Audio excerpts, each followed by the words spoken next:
We are living in a changing world, a world that changes faster and faster for every day.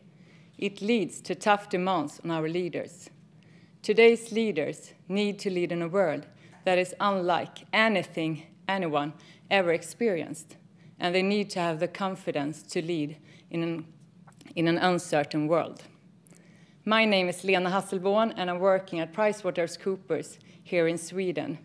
We are hosting today's conference, which is organized by the Swedish board network Styrelsekraft Alumni Stockholm.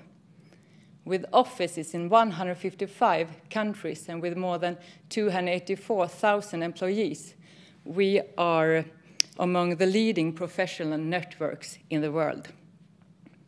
We help organizations and companies to create value by delivering quality in assurance, tax, and advisory services.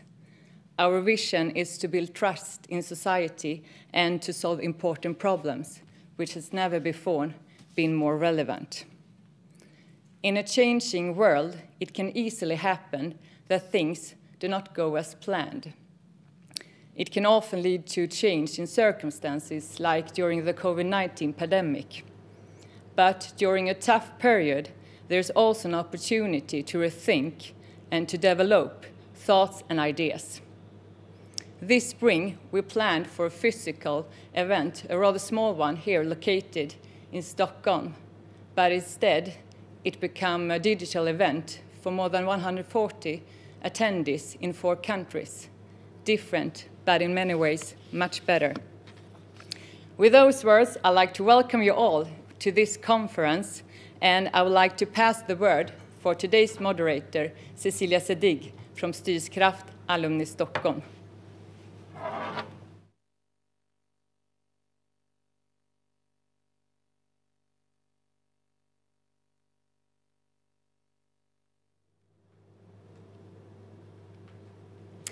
Yes, good evening or afternoon. It's a great pleasure to be here today and moderate this event. The next 3 hours will give you deep insight into Nordic business and leading companies from a different or a multitude of industries. My name is Cecilia Sedig. I am the Vice Chair of Styrelsekraft Alumni Stockholm. Styrelsekraft is a program initiated by the Minister of Trade and Industry with the aim of increasing the gender equality and qualifying more women for board assignments. About 800 businesswomen, entrepreneurs, business leaders has completed the program.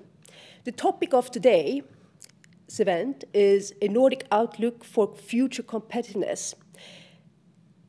The theme is originated by the fact that we need to have deep insights into what is happening globally and how we should act locally. So it's a multitude of things here. Think global, act local. Today's agenda spans over 3 sessions with subsequent Q&A and discussions. And we encourage you to post questions in this chat that is moderated by Gabriella Hermansson at PwC. We have 5 minutes breaks between session 1, or after session 1, I should say, and after session 2. But before we start, we have 2 questions to you in the audience. Please, Gabriella. Thank you, Cecilia.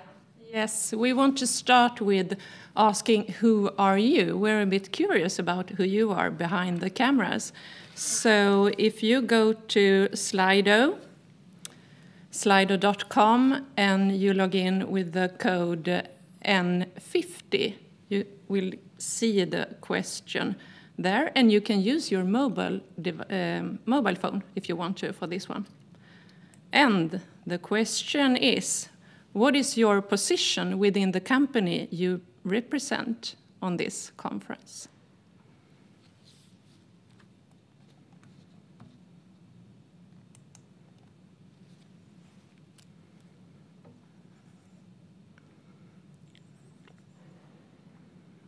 Oh, we have a majority of others among us tonight. That's exciting.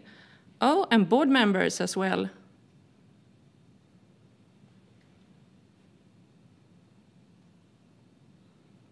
Okay, welcome. 60% board members in the room, and it's still counting, I guess.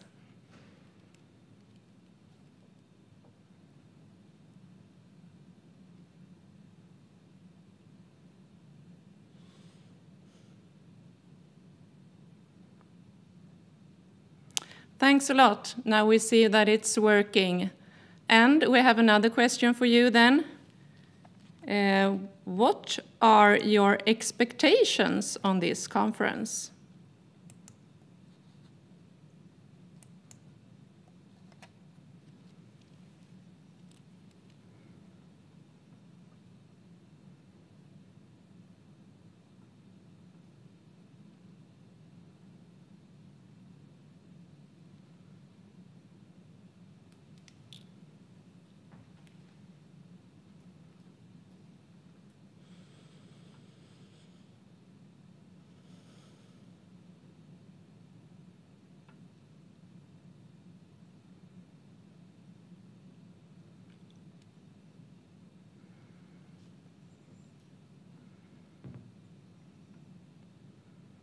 Inspiration, inspiration, inspiration, to be inspired, new insights, insights.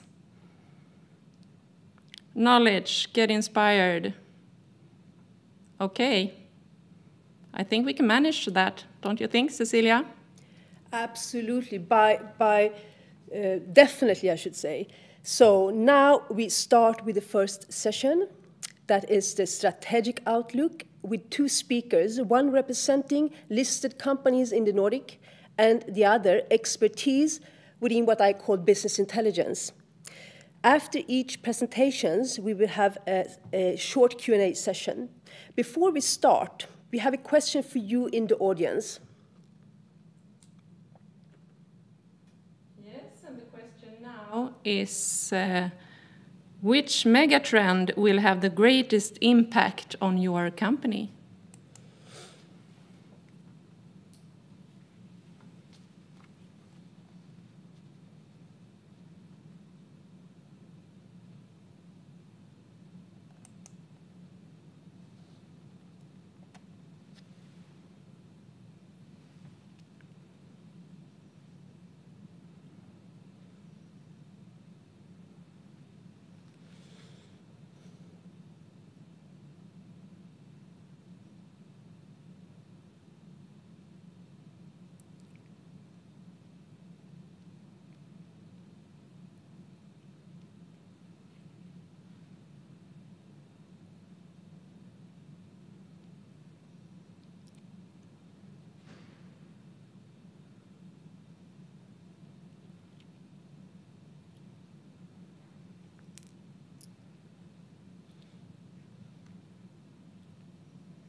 Okay, there is a lot of digitalization that is coming up from you. We have some partnership, COVID-19, of course, and urbanization, and so on.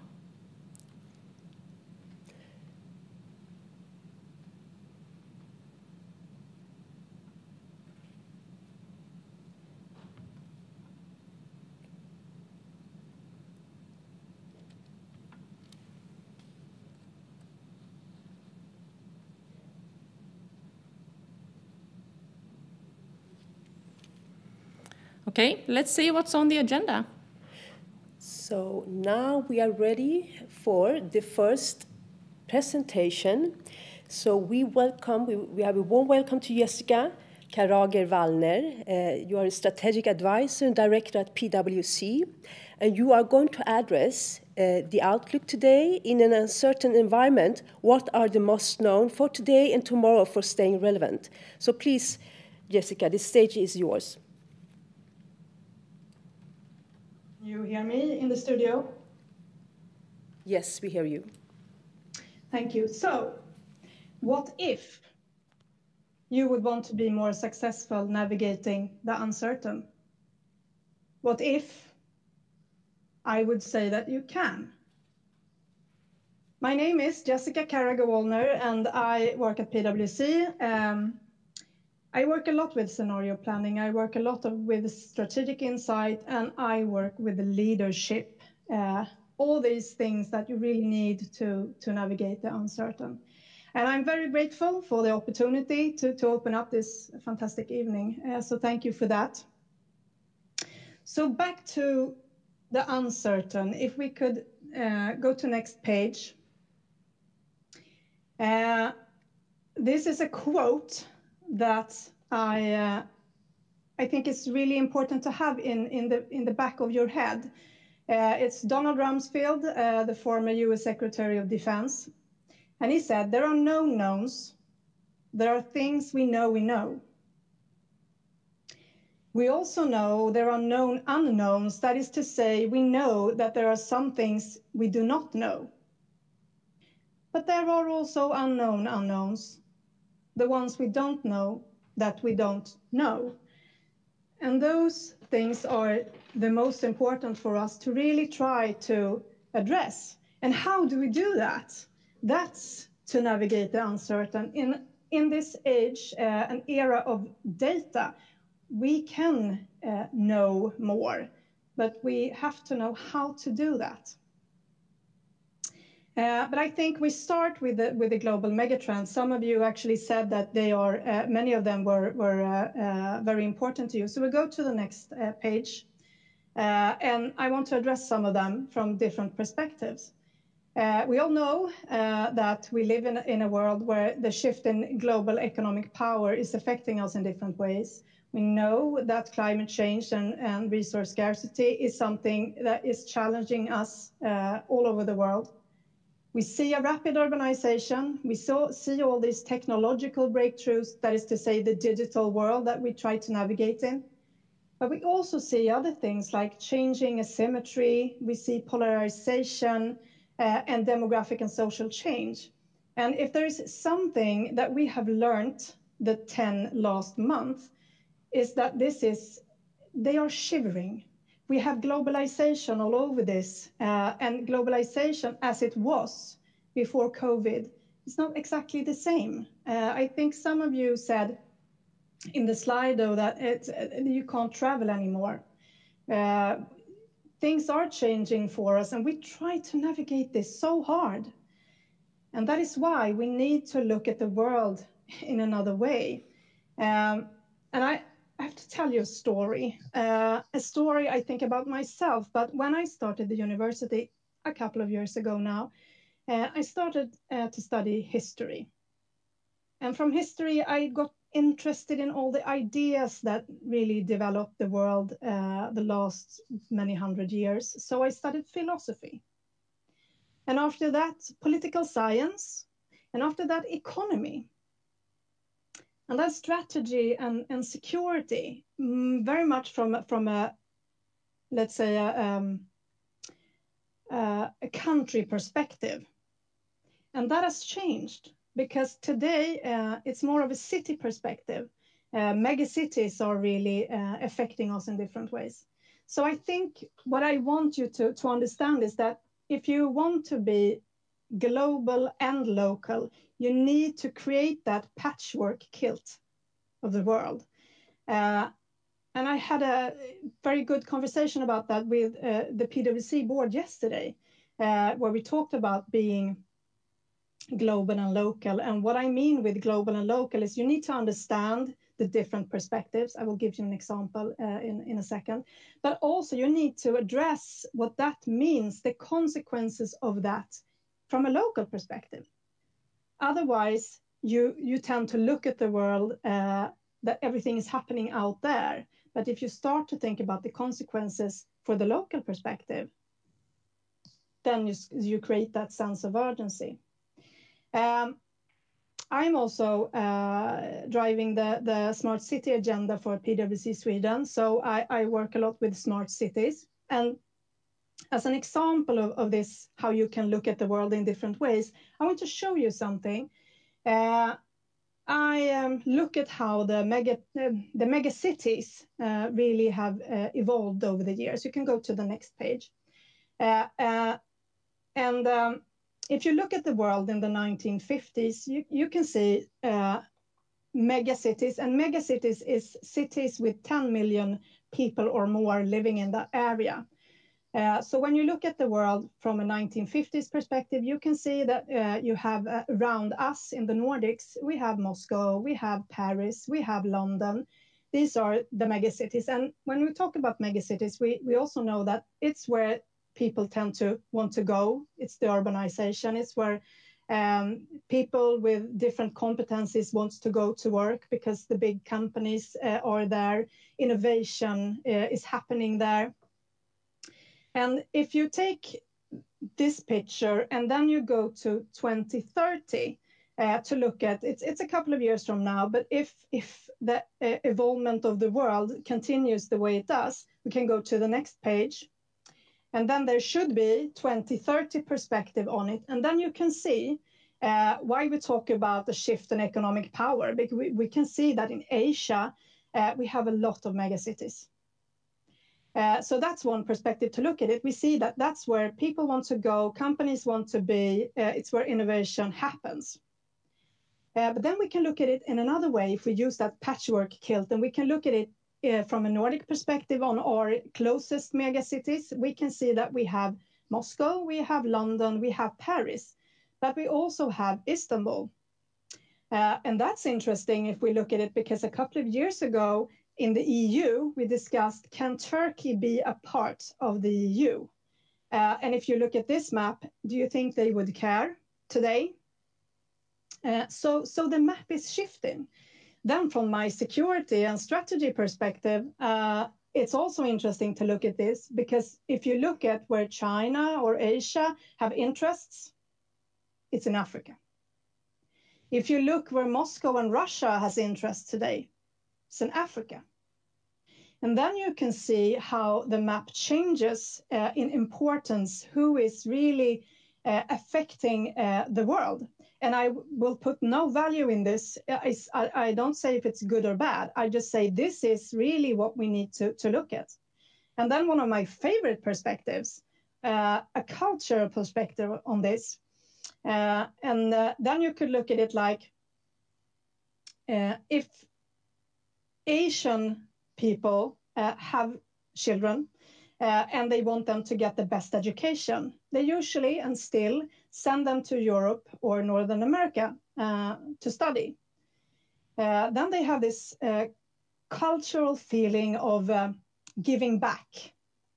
So when they are done, many of them actually goes back to their home country and brings back that what can we call it, the possibilities that they have got and the education, they bring it back to their countries. I have 5 children. If I would tell my children that if you go abroad to all these universities, you should come back and do your duty for your country, they would probably say, what? So this is also a perspective to look at the world. And I really urge you to use that patchwork kilt thought and then bring it back. What does that mean for us? So that was one example. But let's go back to the uncertain and go to the next page. Since COVID entered 10 months ago, we have seen things really happening. We have seen tech and automation plans for 2025. They are already here. We are pushed out into the digital, not just us as a company, for PwC, it's also for our clients and customers and their customers. So we are in the digital era that should have been taken many years more. So it's good, and it's also bad. Because if I jump around a little here, we can see flaws exposed in critical systems. We had, in Sweden at least, we had a security debt before COVID. But now, when we are being pushed out in the digital, we have an even larger debt. And we also hear about all the security threats that are emerging because of this. So we really need to address that. And if I go back to time zones are gone, today we actually had an international call with one of our global leaders the other day, and he said, time zones are gone. Today, when we work in a global world, when we are digital, we're expected to be there anytime. So time zones are gone. We also see increased power of big tech companies, and I will get back to that. So I skip that right now, and I will tell you an example later. We also see that foreign powers are seeking influence in major companies. And what do I mean by that? Yeah, but we are under not threat, but we have economic issues in different companies, and foreign powers wants to invest. And it's not just foreign countries. Here in Sweden, we have a lot of companies that need help from the state. What does it mean to have more state, not maybe own, but they can affect those companies in a long term? What does that mean?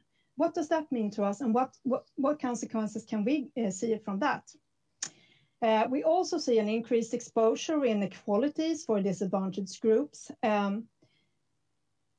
Many companies and many organizations put some of these issues aside due to COVID, and maybe that was really the way, because it was really critical for a couple of months. But now we have seen that. This is something that is going to go on for a long time, COVID. So we need to bring that back into our strategy work. And that will be really important. If you look at the last one, short-term focus to ensure survival is jeopardizing long-term success. Because many of my clients come to us today and say, we have to put the strategy work aside, along with that concerning disadvantaged groups and those things. But now it's coming back, and it's coming back and hitting us hard, because we really, really need to address this now. But also, as an effect of COVID, the sources of trust and truth are being challenged. We are questioned much, much more than before. And trust is something that disappears very quickly. So we really need to think about that. So how can we then think about this? My way is to work with uncertainties, to work with scenario planning. And we can go to next page. And I won't go through this page. I just want to tell you some examples in this page. Scenario planning is a strategic approach to change.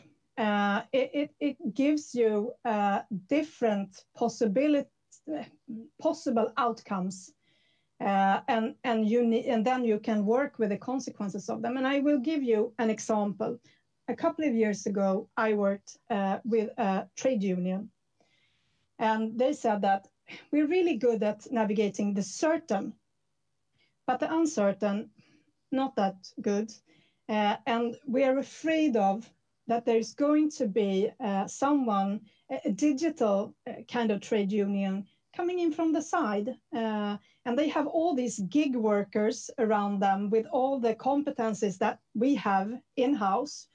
And then they will take over the market from us. We need to know how to address this. We were looking at it. I wasn't that sure that was really the scenario that would affect them the most. But we went into this work and we started working with it. And we looked at all the strategic insight, all the certain trends, all the uncertainties, and we started creating the scenario crosses. And we actually found out that was not what was threatening them the most. We saw that what was threatening them the most was these big tech companies coming to Sweden and creating their own solutions for all the people in their companies, because they're so large, and we have a lot of them right now. So that was what we identified, and that was 3 years ago. And today we see it happen, but they are prepared, because they started to think about consequences and started to address how to work differently in their business model from what they have, all the good things that they already do. What can they do more? Not to not make this happen, but to navigate in a world that would probably be. So that is why I think it's a great tool. But what I also want to tell you, it doesn't have to be that hard. As I said, you need to look at the certain trends, you need to look at the uncertainties, you have to create the scenario crosses, but you don't really have to start that way. You could start with exactly the same question that I asked you in the beginning. What if? So a what if is really something that you can put on the table if you are a board or a management team. And you can say, what if there would be a larger increase of cyber threats and cyber attacks? And elaborate that. Start to think about the consequences. You could look at, what if the yearly average temperature would rise with 1.5 degrees? And start to think about the consequences of that. So it doesn't have to be that hard. And I really want to stress that. You want to navigate the uncertain, start asking the questions. What if? If you then want to do a larger scenario work to identify and put data points on all the trends and uncertainties, absolutely do that. But you could just start with an what if.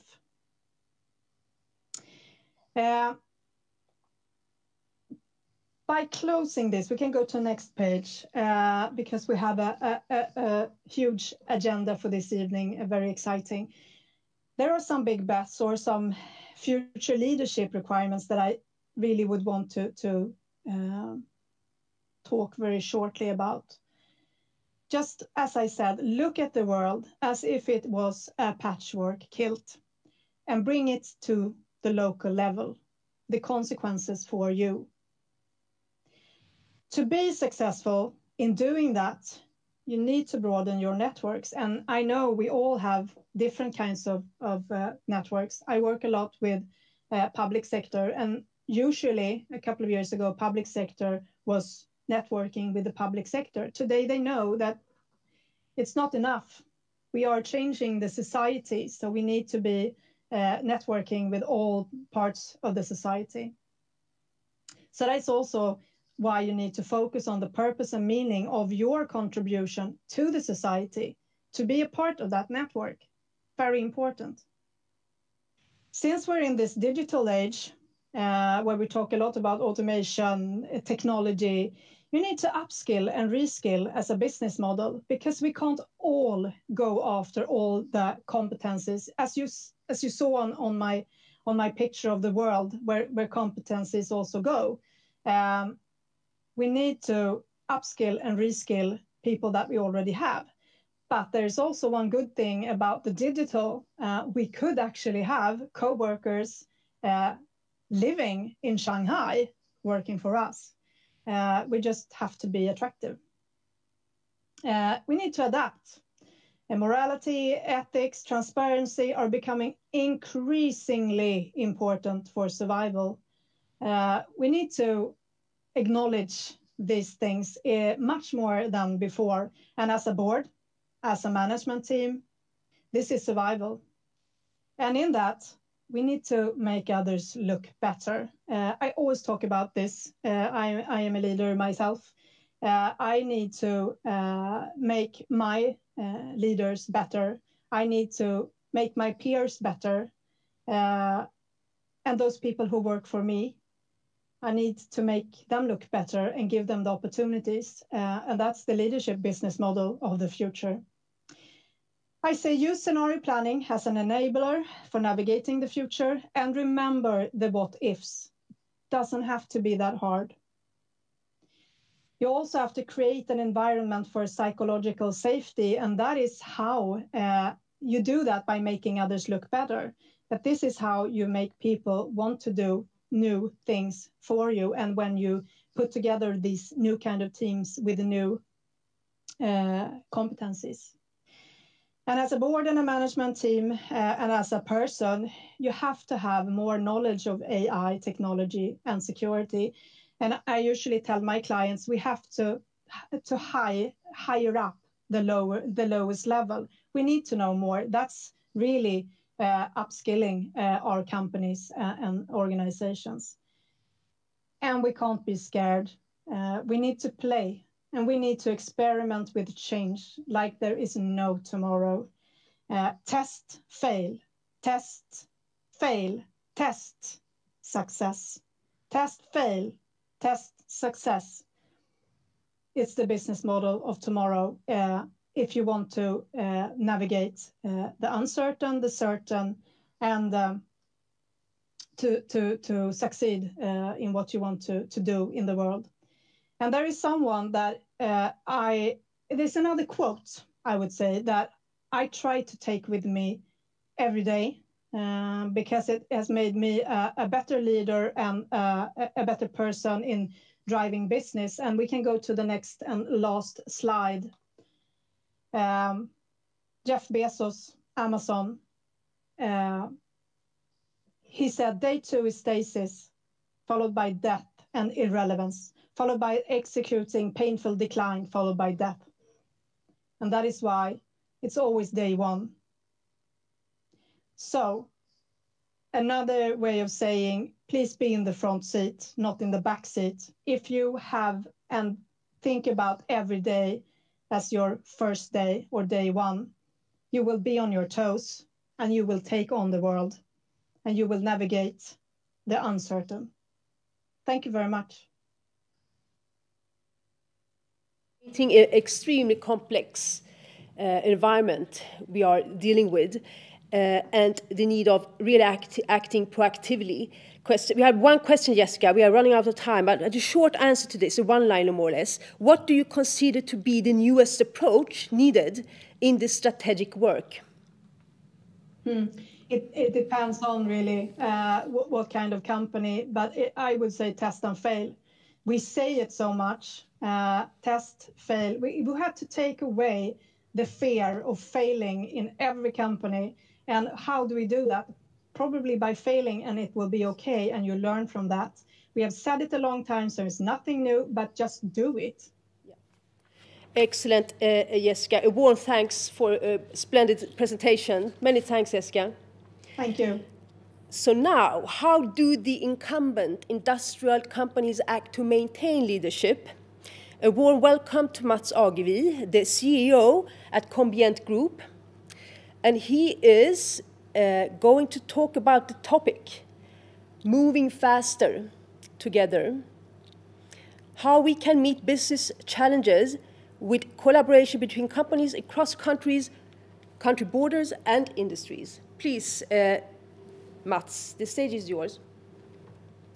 Thank you for that kind introduction, and thank you to all of you who is watching this conference tonight and give me actually the opportunity to talk about a topic which is very, very close to my heart. How do you make large enterprise to collaborate? In a digitalized world, increasingly complex and ever-changing, a company's capability to collaborate an ecosystem will be a major contributor to their future success.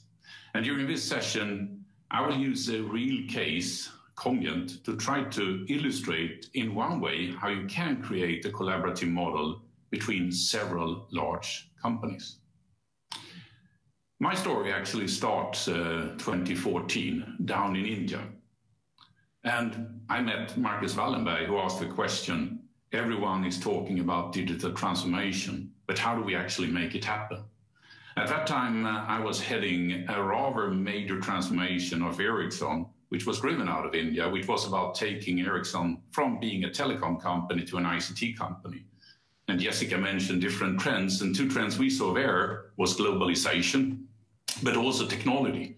So we were growing a team from 0 to 20,000 in 4 years, but we also implemented technology to be able to take on the amount of data which we were receiving as the mobile world was exploding. And while we did that, we were using open source, we were using cloud, and we talk now already 2010, 2011, 2012, to be able to both automate, but also to work remotely from India to the rest of the world. And when Marcus saw that, he saw also that this is happening, we can do this. And the question was, of course, how do we ensure that the Swedish industry's competitiveness is as strong as it was at that time, but also in the digital time. We met a couple of times and had a number of interactions, and then the answer became pretty obvious. It was actually to collaborate. So we agreed that if we could get 5 to 6 large companies to be a part of a collaboration model, we should start. In just 4 months, we had 11 companies who said yes. And we founded actually what we call Combient 2015. If you jump to the next slide. Today, Combient is a network of large enterprises in Finland and Sweden. In total, we are today 29 companies, covering 700,000 employees, and together as a group with a turnover of more than 150 billion euro. What brings this team together is that they share one common challenge, and that is the digital transformation. So this is not Spotify or Klarna, so all of those who could start on a clear plate. It's companies who actually have a business model, have an operation which needs to be transformed. What is making this network or federated community, maybe you would like to say, unique is, first of all, that it's purpose-driven. We exist only because we are going to help the companies to become digital leaders in their industry. Secondly, that it's driven from the top. So to be a part of a network requires that the chairman and the CEO personally engage themselves, because you can't drive transformation if it doesn't come from the top. Third, there is no competition among the companies. And actually, if a new company wants to join, all the existing one needs to say yes. And the reason for that is that we want to create the best possible collaboration climate, which builds on trust and openness, and that you get when you don't compete. Third, you have to come with a digital agenda. Because if you come with your digital agenda and join the network, you're also thereby increasing the total knowledge and value of the network. If you think about Combient then, what is our role? It's actually to be a facilitator of both knowledge sharing and creation. And what we do is that we offering them a collaboration platform where they actually can learn from each other, from their peers, from their colleagues. And that's people who don't sell anything, right? It's colleagues which is sharing their learnings. But also, when we are together, we learn together. And as we do, we start to get ideas, and suddenly we start to create together. But the purpose of all of this is to make the participating companies to digital leaders. Even if Combient is about 70 people, the strength is, of course, not with the Combient employees. It is with the 700,000 people which you have in the network. So our key focus is to engage them, to unlock the collective intelligence and the collective knowledge of those people, and at the same time, of course, utilize the power of the brands as a way to get things to happen. If you look to where we are today from where we were 5 years ago, I must say that among the companies now, a lot of things have happened around digitalization. And it's companies who have built customer experience models, build new business model or services or product driving growth, automation driving efficiency, and so on. And examples could be, just in the group, SKF, a manufacturer of bearings, they actually selling rotation as a service today. If you take, what should we talk? We can take Konne, who is an escalator and elevator manufacturer. Today, they have a 24/7 connected services, which actually allows them to optimize people flow. And if you take a company like Husqvarna, they were a combustion engine garden product before. And now with new technology, mobility, battery, autonomous, they have changed their entire way of selling. And they have in their portfolio today, autonomous mowers. You have garden platforms, which is totally changing how they are selling and driving their products. And if you look to their results, it's pretty astonishing. If you look into the last quarterly earnings report, they said that they had a 25% growth in automover segments, battery segments, but also in the garden products areas. So I think we can say that a lot of things have happened, and companies are actually already now contributing of the effort they have put in. But at the same time, I would also say that the toughest part of a transformation remains.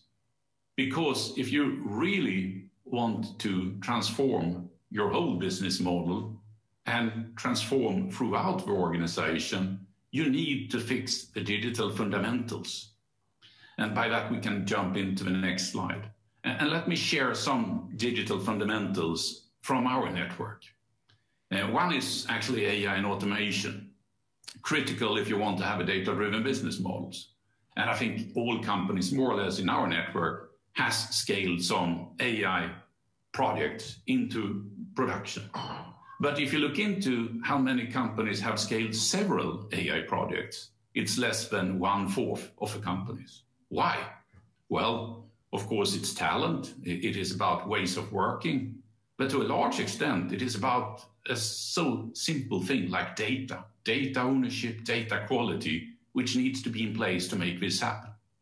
Another important area which you need to have in place to be successful is open innovation. Here we talk about collaboration. And this is, of course, collaboration with your customers to co-create, but it's also to work with startups, because that's, you can find a fast, nimble innovation power which can complement what you do in this complex world. And this is an area where we are particular, I think, bad in the Nordic for large companies to work together with startups. So even if we see them as important and that they can add value, it's less than 1/3 of a company who have a systematic approach. And actually, it's less than 1/4 of a company who have what we call a corporate venture on. So for sure, to work with startups in a structured way is a fundamental thing you need to have in place to be fast. Cybersecurity becomes, of course, even more important. We have a national competition going on in the world with Russia, China, US driving their things. We have criminals, we have everything. And they are, of course, benefiting by the fact that we are driving now a data-driven business and connect outside the company. Most companies in our network is doing very well in this area, but at the same time, you can never say that you're 100% secure.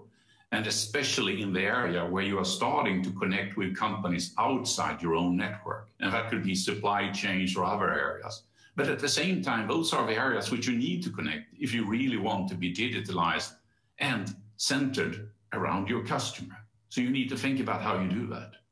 But if I talked a lot now about technology, the biggest and hardest thing for most companies is maybe not that. It is actually to change themselves. It's about how do you change your business? How do you change your organization? What talent do I need? What leadership? How do I change my culture? And that is when you're doing the real transformation. So if this is the challenges, how can we help to address them through a network? Well, let me share you some examples on this as well. And they follow more or less the same pattern, because a large part of what we do is, of course, the facilitating, networking, and knowledge sharing, which goes from tech people to shared functions to business, but also to the leaders of the company, the chairman and the CEO. But another part which happens when those experts meet is that they start to see that they have common challenges which they actually can address better together than alone. And if I talk about AI, here we started a little bit more than 4 years ago, where the head of AI and analytics in the company said that, well, one problem for us is to actually recruit the rocket stars of data science and data engineering, because they work for Google, they work for Amazon, they work for startup, they don't work for an old industry company like us. And even if they would, they probably would quit because we're not working in a way which they like. So then someone came up with the idea, why don't we recruit them together through Compiant?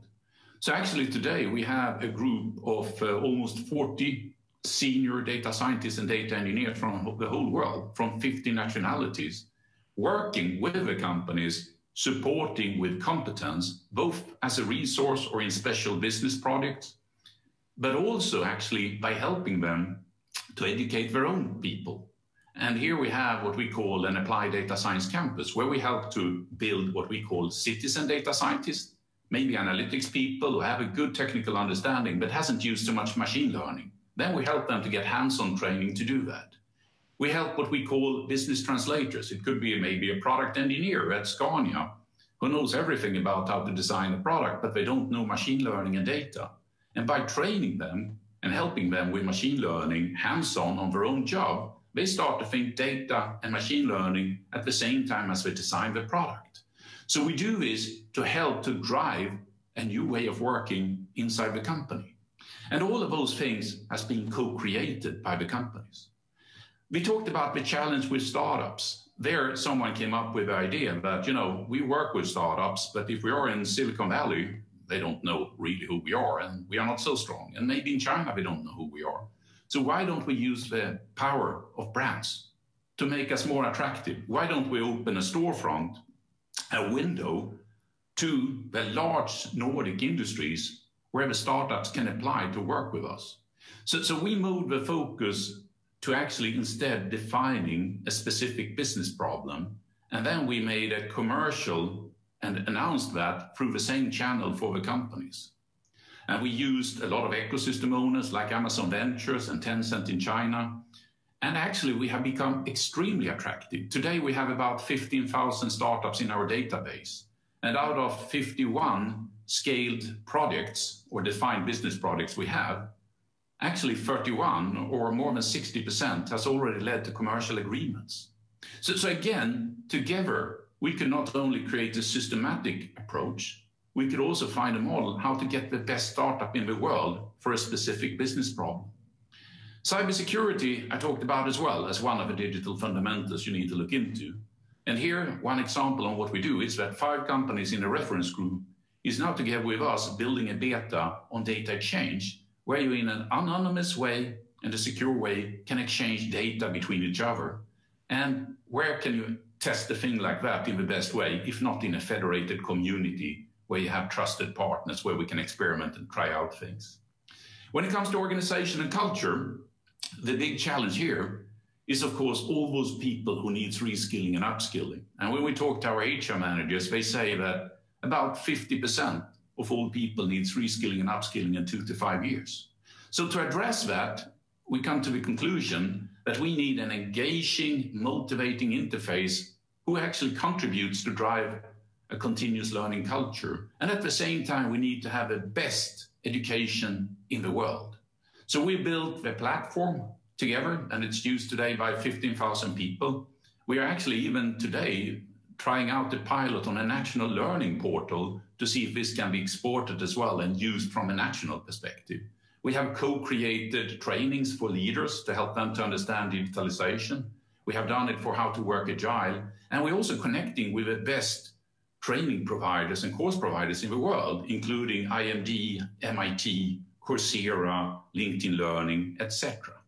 So what I want to say is that when you come together, we see that many times you have common problems which you better solve together than doing it alone.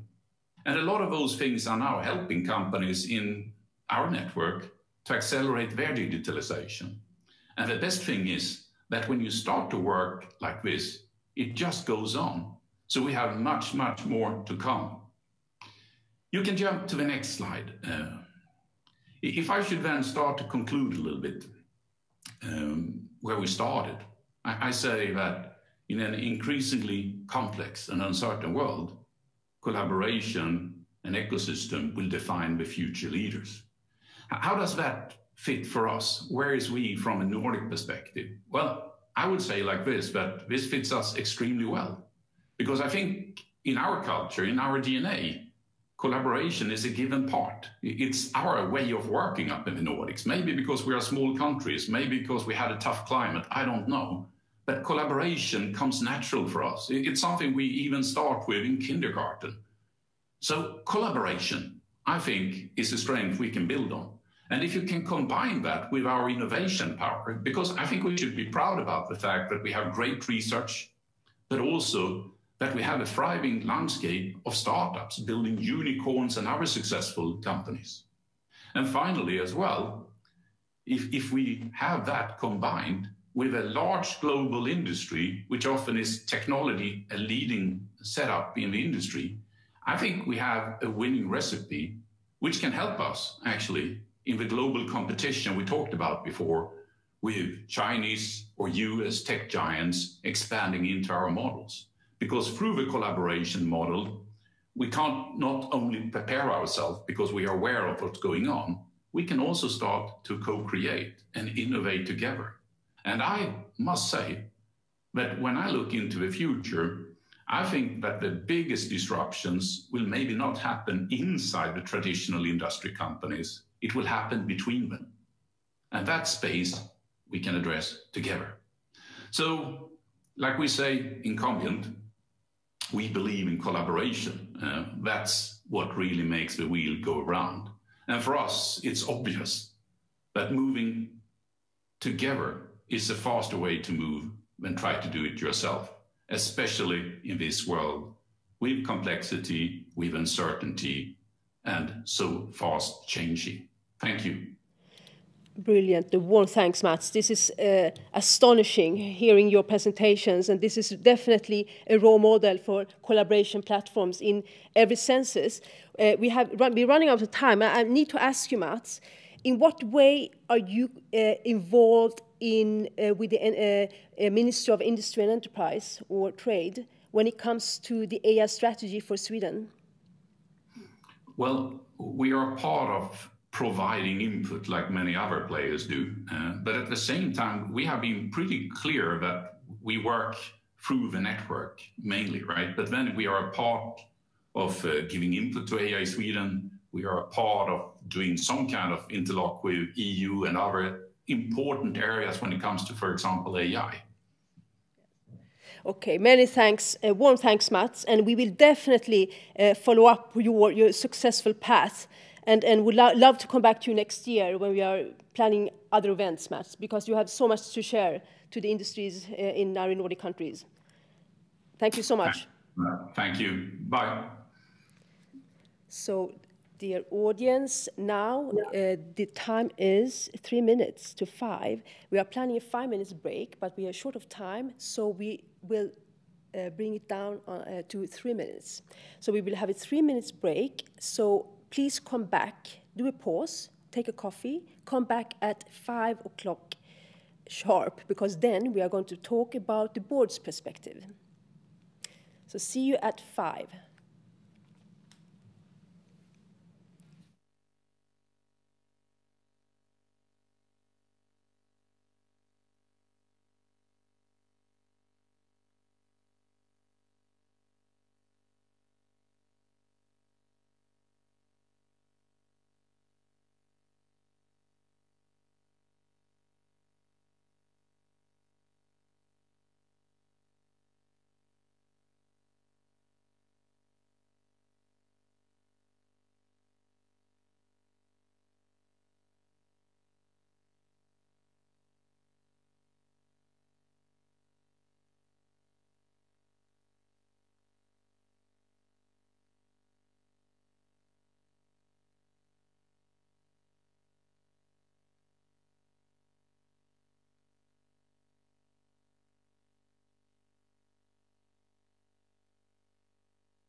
So welcome back, dear audience. Now we are going to focus on the board's perspective and with representative from the Danish, Swedish and Norwegian business community. So we will continue with the Nordic diversity in a nutshell. We have 3 speakers with extensive experience from board works in companies in life science, in deep tech, and as asset manager with large ownership interest. Following the presentations, we will have a panel. We all together of you 3 on the scene. But before we start, we have a question to you in the audience. So please, Gabriella. Yes, and please continue to use Slido for sending questions to us or the speakers or insights and so on. We like that. And now we have a question for you. What is the biggest strategic challenge for your company?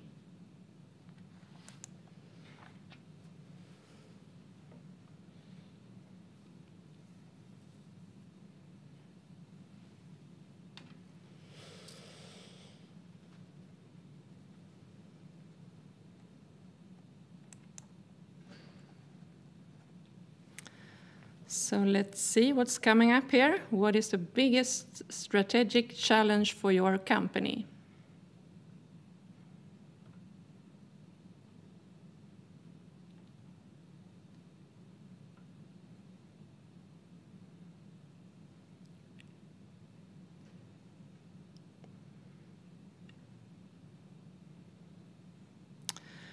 Oh, we have the COVID again. We can't avoid that, can we?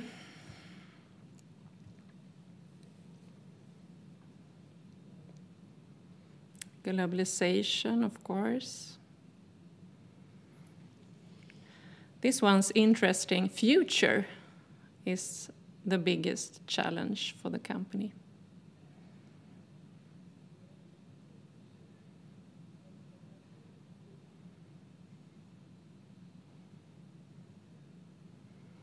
And resources, education, competence.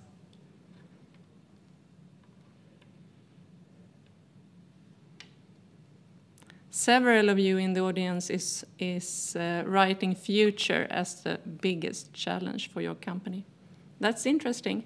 Okay, Cecilia, let's hear what the board has to say. Thank you, Gabriella. So now we move our focus to Denmark. Warm welcome to you, Elisabeth Strautner, a non-executive chair of CBio AS and Initi. Yes, you have to correct me, Elisabeth, if I pronounce it wrong. And you will present the board agenda in the Danish business community. COVID has intensified the need of using scenario planning. Please, Elisabeth, the stage is yours. Thank you very much, Cecilia, and thank you very much for letting me share some of our both Swedish and especially Danish experiences and what we do now. Joshua, I think we have a new situation, and I think we call it a new normal here in the wake of the COVID-19, where I think we all realized the challenges we had during the first half of 2020, which included both a close down of communities, interruption both nationally and internationally of travel and exchange of goods and services, and in some cases it actually led to full stop of business. And then already in the late spring, we have the opening, and we put all effort into really getting back on track to growth and value creation. But I think we all realize that it's not going to be business as usual. Both not only government, but especially business, we really have to navigate in a world of uncertainty, as we also just have heard, and ambiguity never seen before. And in this new situation, I think we realize that management needs new data, needs knowledge and experience really to the boardroom leaders, where we're facilitating with tough decisions, and it's also some very bold strategic choices that we and corporations are faced with. So what we actually have here during or after this first wave of COVID, there's some learning points and some consequences we have as an overall response to this new situation, where we learn on the way. So first of all, we learned cash and cost control, but also with the health protection of our employees. Then we're ready to rethinking the whole plan as it's been implemented, and then really work on accepting that we are of this world of uncertainty, as also mentioned. So that means change both processes and transformation. And that actually drove the national requirements for innovation and creativity. And what we saw willingness to change with swift implementation of new processes and ways of working.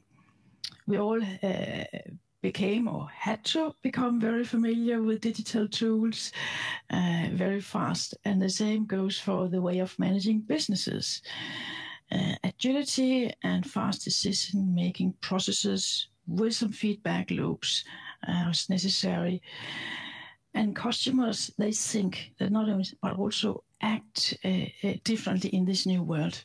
But it's not only the customers, but it's a whole process around the customers and interaction with them that are different. This new world and new business models is very, very much digital. So it's digital. Digital is really top of the agenda. So with these learning points, realize they are, of course, both valid for the boardroom, but also in management. And generally, we saw and see still some much closer collaboration between board and management with higher frequency than before the COVID-19. Of course, bearing good governance and keeping the check and balances in place. So that's leading me to really what are the board considerations because of or due to the COVID-19 we now focus on. We focus on the market and business conditions both now and in the near or foreseen future different. That means new business models. And also based on this learning, focus had also been really on establishing, you can say, COVID-19 resilience or general resilience, both strategically and in daily operation. So remote work that requires really digital remote solutions.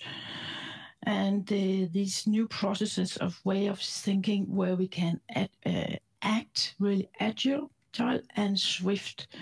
Therefore, it becomes very natural to think in alternative scenarios, and that becomes an important tool for us, not only for survival, but actually really for growth going forward. With that said, what are then the headlines? It is to think growth, profitability, and ability to win.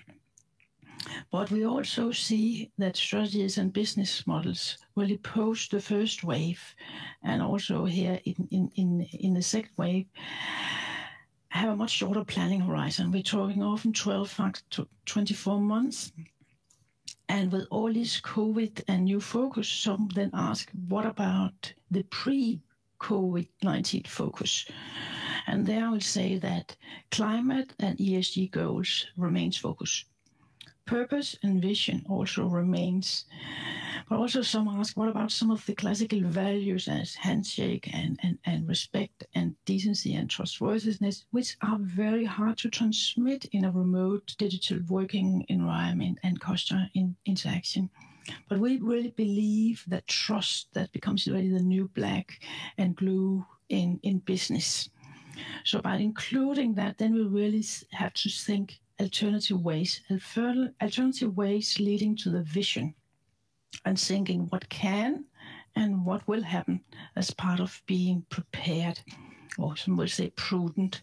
And there we really work with different scenarios. And I'm not going to give a full education of a scenario planning or model or the whole method, but I would just like to take a few highlights from it here by the end of my talk and saying what is really, when I say scenario planning, it is 3 steps. It's 3 steps. First of all, really to explore the opportunities, and not problem, but opportunities, and challenge really the assumption and making sure there's no blind spots, and make sure we get customers and users input to the process to really visualize the opportunities, but also remember to challenge management and their perspective when we discuss scenarios. So with that exploring phase, then we go into really looking into a create a new solution as a second step, when we turn these opportunities into proposals. Well, this is really the phase where we go also for co-creation with others and develop ideas, dream the vision, some will say, where we really allow room for new crazy ideas, and also a little bit losing a little bit control of the whole way, in a positive sense, of course, where we dare to navigate in this unknown environment and create alternative concepts or use modeling, really in creating the different scenarios, but also remember to engage as many stakeholders as possible and use really user panels is my recommendation for then being able to prioritize these different new scenarios. And with those, then the third and last step is really to make the future we thought about specific. And that means prototyping, and be curious as well at this phase. And where I also recommend in this third and last phase, also include employees and user tests in this phase. So you're getting real and create this new reality by part of really creating value. But finally, and what some could tend to forget, but don't forget really the whole support required for this transformation process, new solution and new processes being digital, but also having that sort include in and as well the required organization, which also will have to be different. So with this, I think I will end my talk about my experience, how the short version of scenario planning, and be available for questions later on. So thank you very much for listening. We are so grateful to share your deep experience from the board work. Excellent, Elizabeth. Thank you. What is the strategic agenda for SME in Sweden? A warm welcome to Åsa Hedin, a non-executive chair of Artificial Solution, board director and investor. And you are going to present the board's agenda in listed SMEs in Sweden, which are the cornerstone for an expansive business community. So please, Åsa, the stage is yours. Thank you, Cecilia, and thank you for inviting me. I hope everyone can hear me fine. I have, as Cecilia said, been asked to give an overview of the board's agenda in SME companies in Sweden. And I will try to do this in the context of the overall theme today on how we assure we stay competitive. As we've heard from previous speakers, there are rapid changes in our business environment. And of course, the Nordic businesses are not immune to this. In fact, there was a recent study made by Boston Consulting Group that showed that there's a declining growth of GDP. And out of the 10 highest valued companies at the beginning of this decade, only half remain. And the other ones are replaced by a new wave of disruptive challenges. So this environment, of course, puts enormous pressures on both the board and the management's time, and it drives the need to change the way we work and how we actually best spend our time when we are in the boardroom. So I will share some of my experiences over the years, and I've divided this into two buckets. Short term, it's how actually we have addressed the current ongoing crisis, and longer term, some reflections on the board's overall agenda and the modus operandi. So in the first bucket, of course, when there's a crisis like the ongoing one, the choice for the board is not but to adapt to the working mood of the speed of events. And this requires directors to invest significantly more time than normal. And at the same time, I believe we have to relax the annual agenda. As most of you have probably experienced, there's a much closer dialogue between the board and the management teams. And the reflections I've had during these 9 months is, number one, to be mindful of the management's time and try not to increase their burden. See where you as a board can help save time and ease the pressure by, for example, engaging in external stakeholders. And I think one example is the discussions on dividend cuts, where I think the board can be helpful. Elizabeth mentioned the increased focus on cash management. Many of my companies have reorganized their debt structure and reviewed the capital allocation. And also, finally, have the board take a stronger role in balancing short and long-term priorities so we don't run the risk of becoming too short-sighted. Every crisis has an end, and as soon as the management can handle the load, the board should kick off a post-COVID strategy reevaluation if and how your industry and ecosystem has been reshaped by the crisis. And I believe that the board can foster this process by regular strategy sessions with management to discuss various alternatives and scenarios. In the second bucket, if I leave COVID for a minute, I will share 6 learnings where I believe that the board needs to spend more time in the future to remain competitive. And number 1 is actually, I think we need to define the role of the board better. It's easy to underestimate the need for the board to actually spend time to discuss and set their own role.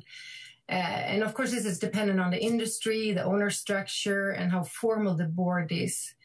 But I believe the SME boards, they benefit from implementing formal structures early in their life cycle and also setting a proactive agenda for the year.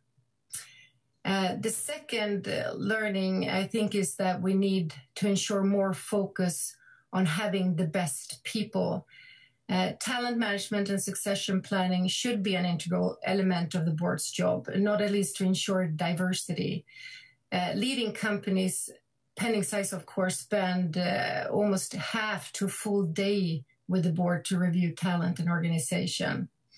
And with the rapid changes in technology, we need to know what capabilities we have in the organization to build, particularly in the areas of AI. The third learning, I think, is touching a little bit about also previous speaker, is to make the strategic process evergreen and focus on what drives value. BoardClick, which is a digital board survey company here in Sweden, they made a study on 200 Nordic companies. And in fact, more than half of the CEOs were not satisfied with the board's contribution to the overall strategy. And even most of the board themselves didn't consider the strategic discussions within the board satisfying. And of course, this indicates that we have to approach this in a different way. Because I believe that it's one of the board's most important roles to create value in the company by acting as a catalyst for corporate development and for business building.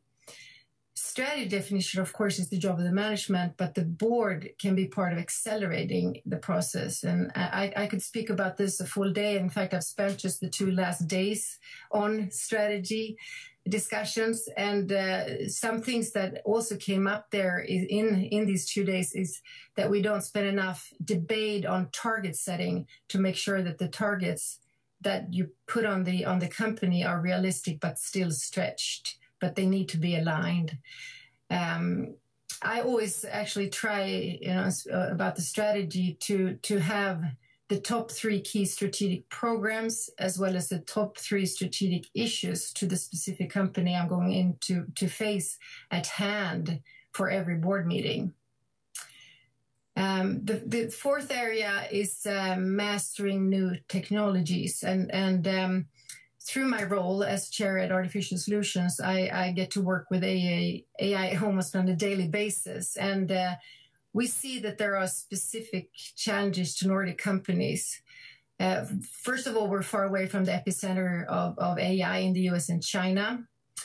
And then second of all, we actually see a trend where the Nordic companies are very advanced in piloting the projects like AI projects, but they're less advanced in scaling the technology.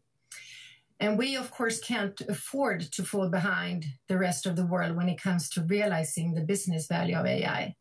So I believe Mats Agui was talking a lot about AI, but we need really to stay plugged into what the leading companies are doing and adapt their business models to leverage new technologies. In addition, I believe that the board needs to become perpetual learners and spend a lot of time on understanding the new logic of competition driven by all these new technologies. Fifth, I think about embracing change management, because if you live in this new normal, you will need to reinvent and transform on a continuous basis. And it's important to build internal capabilities for continued transformation. One such thing is implementing a program office actually to drive change, which I think has worked in my experience quite well. That way the board can be part of tracking the process, progress or in these transformations. And then finally, that we actually spend time on the purpose and the why that we fulfill a broader purpose. The focus on social value is good in the Nordic companies. We have a lot of companies that are in the lead. I also believe that the Nordic leaders in general are very authentic and transparent leaders.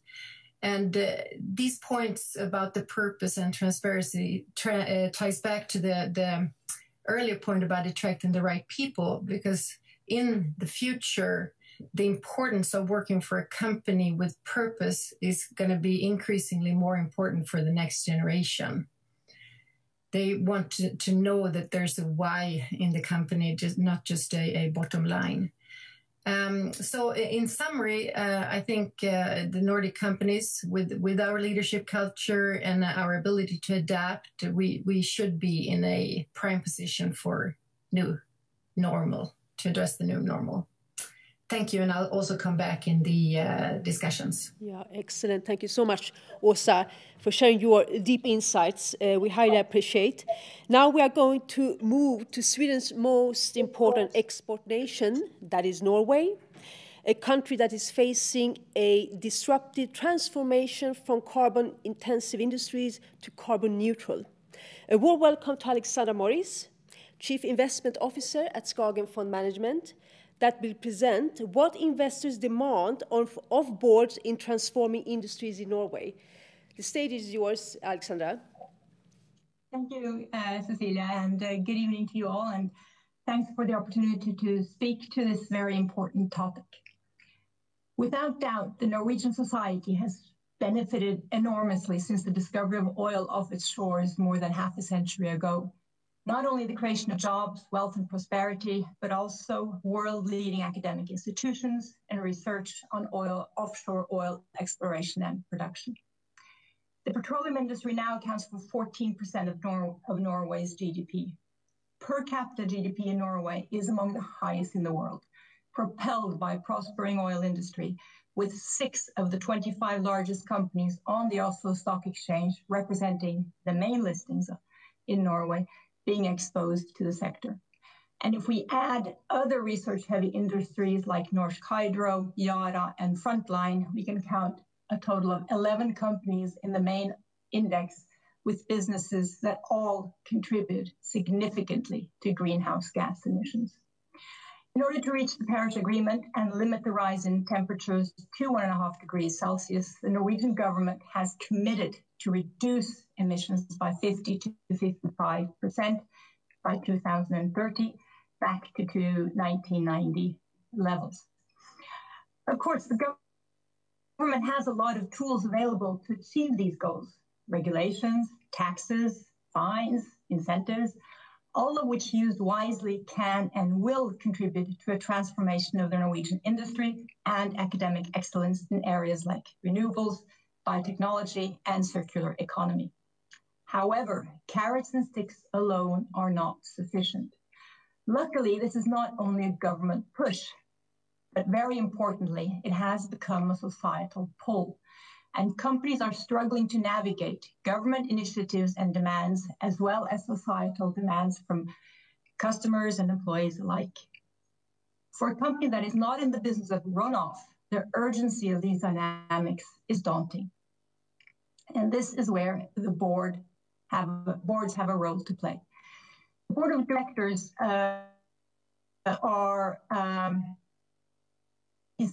is is the highest decision body of a company and is responsible for laying out its strategy for transformation. The question is, do the boards understand the urgency to transform and innovate?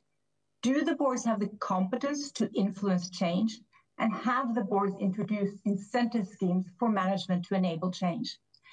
And this is where we, as long-term investors, must enter the picture and use our power to affect desired behavior. To the first question, do the boards understand the urgency to transform? A new study by Board Agenda reveals that European directors accept sustainability is critical and that risks and opportunities appear to be understood, which is encouraging. However, with the right policies. The fact that they're struggling with the right policies brings us to the next point. Do the boards have sufficient competence to address sustainability? A study by the Norwegian asset manager Storebrand found that of the 170 directors serving on the 25 largest companies on the Oslo Stock Exchange, only a mere handful mentioned sustainability competence on their CV. This is very concerning. The good news is that boards have a sense of urgency surrounding sustainability, which is also reflected in the rising number of sustainability committees. The bad news is we are surely right in questioning their expertise and competence. And I would like to quote Paul Pullman here, former CEO of Unilever, who mentioned, quote, recent surveys shows that only 17% of the board of directors serving on sustainability committees have sustainability expertise. Imagine if only 17% of the directors serving on the audit committee had financial literacy. Concerning indeed, having climate competent boards is a must by now, unquote. Today I am stressing that investors must rise to the occasion and support companies' transformation. And encouragingly, companies are starting to feel the pressure from its investors. A survey recently done by DNB, whereby they interviewed 87 Swedish companies regarding ESG, found that according to the companies, investors were now the single largest driving force for change. Now, many years ago, it was regulations. Maybe 5 years ago, it was clients. And today, it is investors. And in this, there lies considerable responsibility on the shoulders of investors, as well as a huge opportunity. As investors, we must focus on the long-term prosperous and profitable survival of the companies we own. And when it comes to profitability, another important finding in the report was that companies said that focusing on ESG provide more opportunities to increase operating margins than the threats of eroding margins. There are three major roles investors can take on supporting companies in the necessary transformation. Number one, as investors, we must clearly communicate our expectations to the board.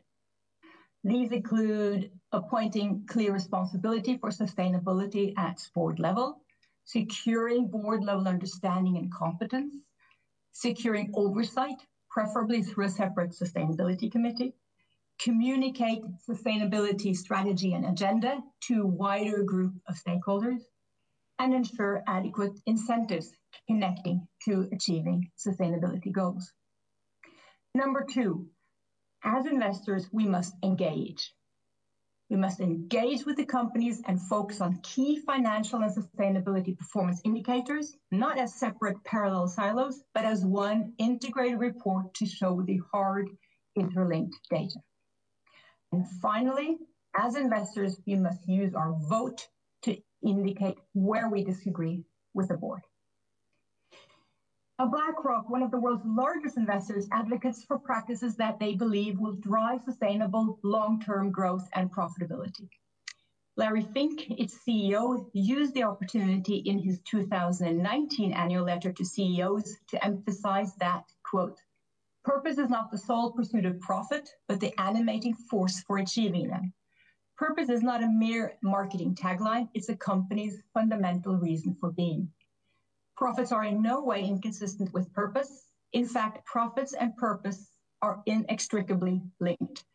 Profits are essential if a company is to effectively serve all of its stakeholders over time. In the 2020 letter, he went further by writing, quote, "Given the growing investment risks surrounding sustainability, we will be increasingly disposed to vote against management and board directors when companies are not making sufficient progress on sustainability-related disclosure and the business practices and plans underlying them." Now, in my introduction, I gave you some dire statistics on Norway's emission-heavy industry and the enormous efforts we have ahead of us to transform our industries and reach our targets to support the Paris Agreement. My belief in achieving these goals has been strengthened after witnessing how flexible we humans are and how fast we are able to act in the face of short-term life and death questions during the ongoing pandemic. The difference between COVID-19 and the climate challenge is only one of timing, the first being an immediate threat and the latter more death by 1,000 plus. And I believe we are rising to the challenge. For Norway in particular, I would like to stress that as a people, Norwegians are used to challenges and adapting to them. The experiences from the old days, when whether we thrived or starved was reliant on fish, their cyclical migration, growth and decline, made us prepared to meet the modern day boom and bust of commodity prices, oil price of fish, and shipping rates. I also believe the current low oil prices that have persisted for some time, where many projects struggle to make profits, have a silver lining of adding more urgency to the necessary transformation. Change is indeed in our genes, but no doubt we cannot rely on this alone, but continue with governmental, societal, and investor pressure. Thank you. Thank you so much, Alexandra. This is so hyper interesting, as you are rather unique being in this on a national level.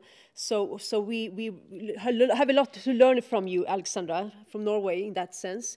I would like to the panel to be part of this session and ask you. I have actually two questions, if there is not anyone from the audience. So please, audience, post your question in the chat that is moderated by Gabriella. I start with a question that regards to how the company's long-term strategy interact with the need of being agile in a rapidly changing world. How is that taking place, the long-term strategy and the need of agility? Elizabeth, do you have... You ask me first or Elizabeth? Or please, Alexandra. Okay. Well, right. A quick one on that. Well, a rapidly changing world requires an agile and flexible organization, but I don't think any real strategy for the last couple of 100 years has been without enormous changes, challenges, and opportunities. And as you pursue your strategy, you will always need to engage in the tactical short-term initiatives, swaying away from or conquering obstacles, grabbing opportunities in pursuit of your longer-term goal, which in itself also can transform as you go.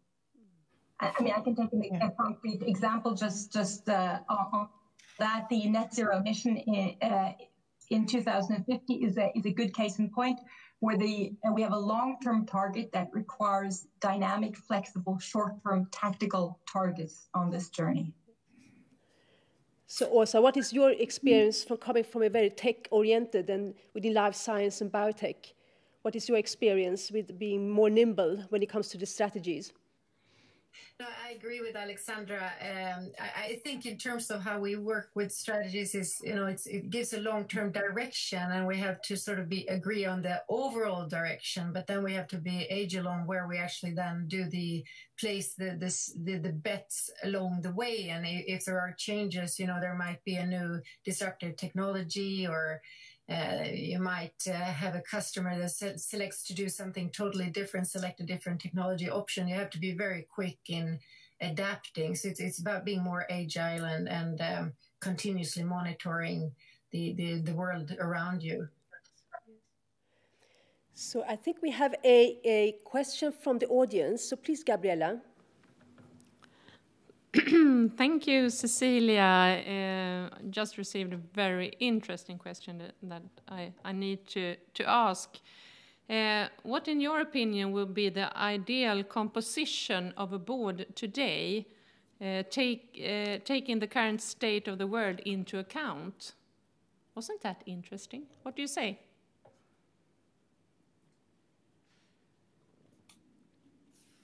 Who shall start? Do you want me to start? Please, Åsa. I guess it depends. I think it's a very interesting question. I think it very much depends on the company. You know, there's always been this sort of debate between, do you have more like generalists or do you have more specialists? And I believe that the majority of the board members need to be versatile, where they probably have, you know, experience from at least sort of a management level, so they can easily, you know, jump between the different questions a board has, if it's, you know, human resources, or if it's investments, or if it's overall governance. But then there are some specific issues where you might go into where you need a stronger transformation. And I think perhaps sustainability right now is one of those where you might need specific competence on the board as opposed to having consultants. Maybe one thing to add to that one. I agree that it is, we all maintain the long-term vision, but I think as a board member, make sure you have majority of the board well connected to the reality and can support management in this more agile way of acting, and be responsive to that one, and be able to use as many as well as new tools and requirements, which is needed to win the battle out there. Yes. Alexandra, did you have something on your mind? Yeah, no, I could just add one thing. It all depends on what kind of business you're in, really. I mean, if you are a Norwegian oil company, and then of course you need to have sustainability much higher on the agenda than if you are some IT, cloud-based IT company. So it depends on what business you are in. It depends on where you are in the cycle, whether you are in a cost-cutting mode and all you need is bean counters, or whether you are in a growth mode, or some kind of transformation. So I like Åsa's statement that the board has to be in a perpetual learning position. I mean, stale boards is not a good thing. You need continuity, but you also need renewing. Yes. Excellent. I think we have really gained such an interesting perspective from all of you three, and we are so happy to have you on board today. So a warm thanks to all of you three, and we will keep in touch. You need to join us for the future. We will come back to you for sure, Alexandra, Åsa, and Elizabeth. Thank you so much. Thank you. So now we have a 5 minutes break. A 5 minutes break to 5:45. And then we will be back with addressing the management perspective. So please stay tuned and don't leave us for more than 5 minutes.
Yes, good.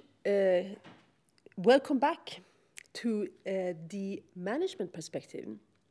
We are now going to present growth companies in health tech and fintech expanding internationally and a leading multinational tech company.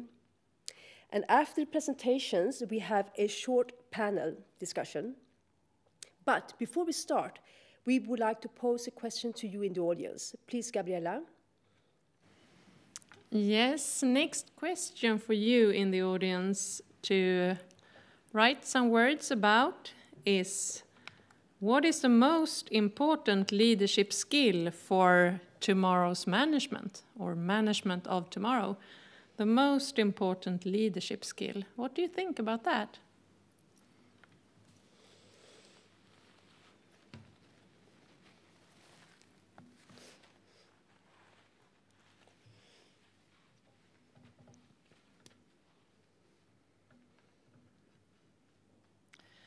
And then, of course, we want you to write some questions to the panel in the end of this session.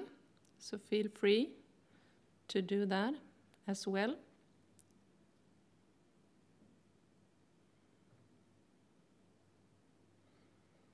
Adaptability, most important skill for leadership of tomorrow.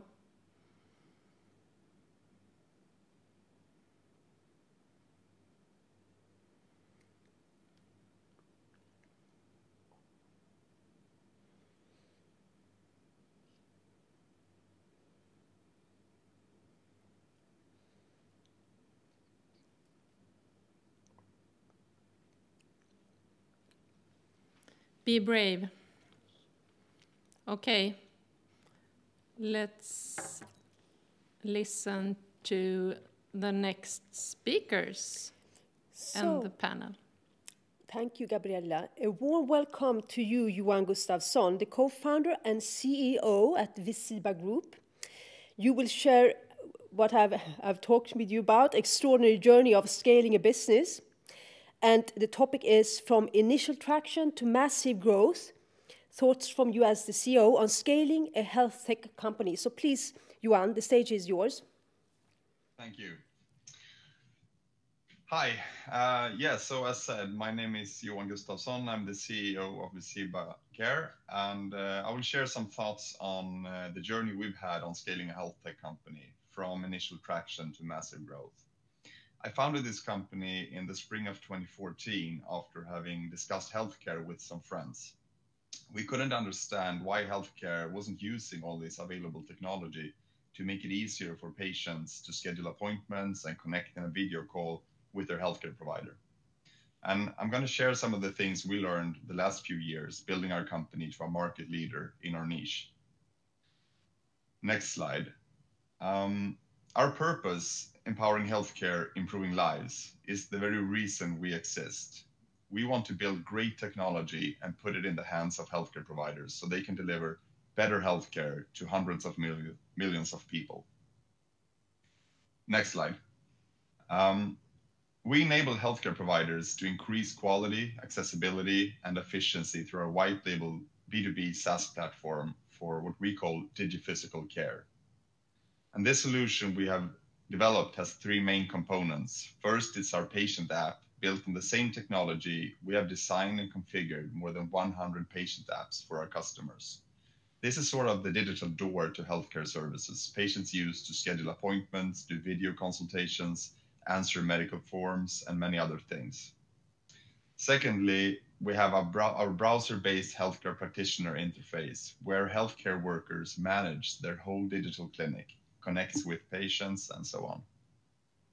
And last but not least, we are now launching our powerful AI tool called Red Robin, an advanced chatbot used for gathering a patient's medical history and triaging to the right level of care.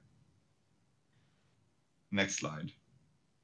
As a company, we are now 65 employees working with 73 customers, most of them really large healthcare organizations, including more than half of Sweden's regions. And in total, there's about 23,000 healthcare workers using our technology on a daily basis. We have offices in Sweden, Norway, and UK, which is our most prioritized markets, but we also have customers in Finland and the Netherlands. Next slide. Being in healthcare, perhaps you're wondering how we are affected by the ongoing pandemic. And I would say we're one of the few lucky companies that had a positive impact from this virus. We have always been a growth company, but the numbers we reached during the spring were just unlike anything you've ever seen.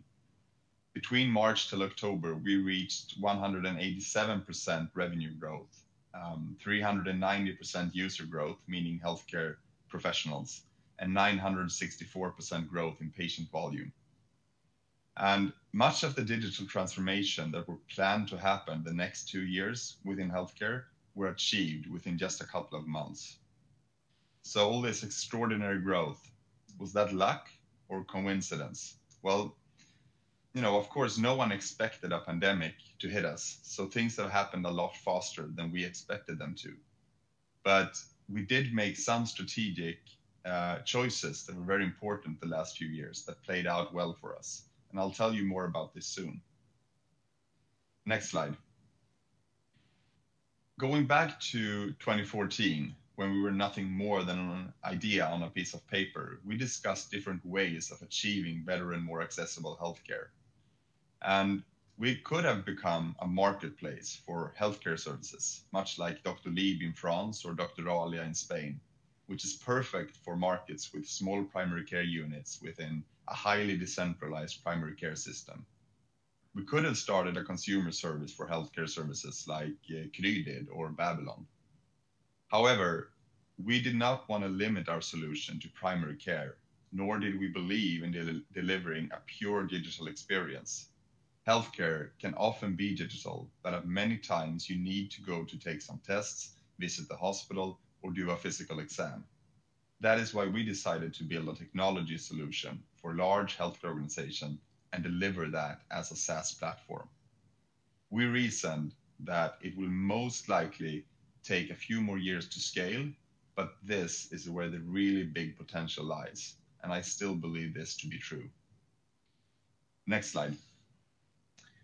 In B2B SaaS, you often talk about the 4 phases of growth: pre-traction, initial scale, and scale. And I wanted to share just some thoughts on these from Visiba's perspective. Pre-traction is pretty much what it sounds like. You might have got a few customers, you're bringing in some revenue, but everything is pretty shaky, to be honest. This is the phase where you really have to find your product market fit and figure out what your customers really need and are willing to pay. It doesn't matter if you have 20 different price models for your first 50 customers. What matters is that you find the right price model for the next 1,000 customers. And it doesn't really matter how long you stay in this growth phase, but by the time you hit initial traction, which for us was by the end of 2018, you should know how to scale your company. When you start out, it's often the founders doing all of the selling. But scaling a company is a lot about building a repeatable model. That means you should have a couple of sales reps that have proved they can sell your product to your target customers. Everyone can get 1 customer, of course, but if you manage to get 10, then why shouldn't you be able to get 50 or 100? For us, this was a tricky growth phase because we reached this phase mostly by selling to smaller private healthcare providers, but we started to realize that our true potential was in the large enterprise space, selling to really large healthcare organizations, private or public.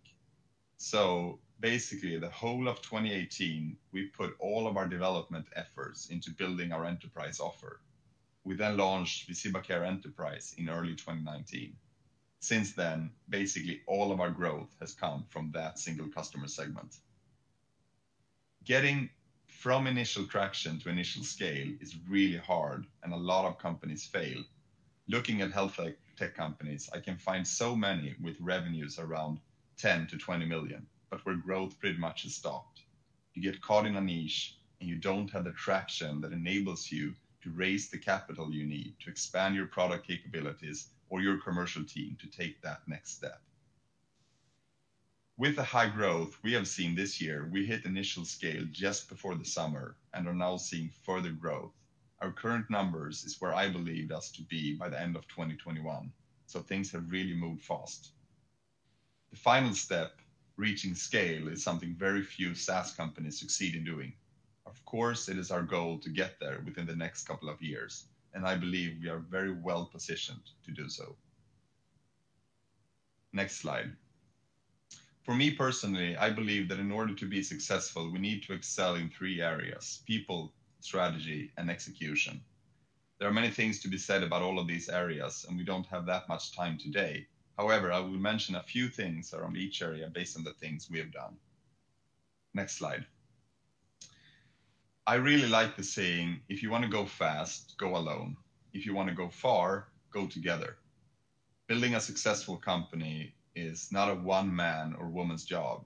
It requires a competent and skilled team of highly engaged people aligned around a strong vision or goal. And one of our long-term ambitions as a company is to build the world's most engaged team. I truly believe this to be a crucial part of our success. We have very high employee retention and a culture where people really go the extra mile. Another important part in this area is if you're going to scale, is you need to build a strong, committed management team. I believe this is an area where many companies fail. Either they fail to find the right people, or they're not willing to pay to get the right people on board early enough. The right head of product, CTO, or VP sales can take your company to a whole new level. It's worth the investment when you find the right person.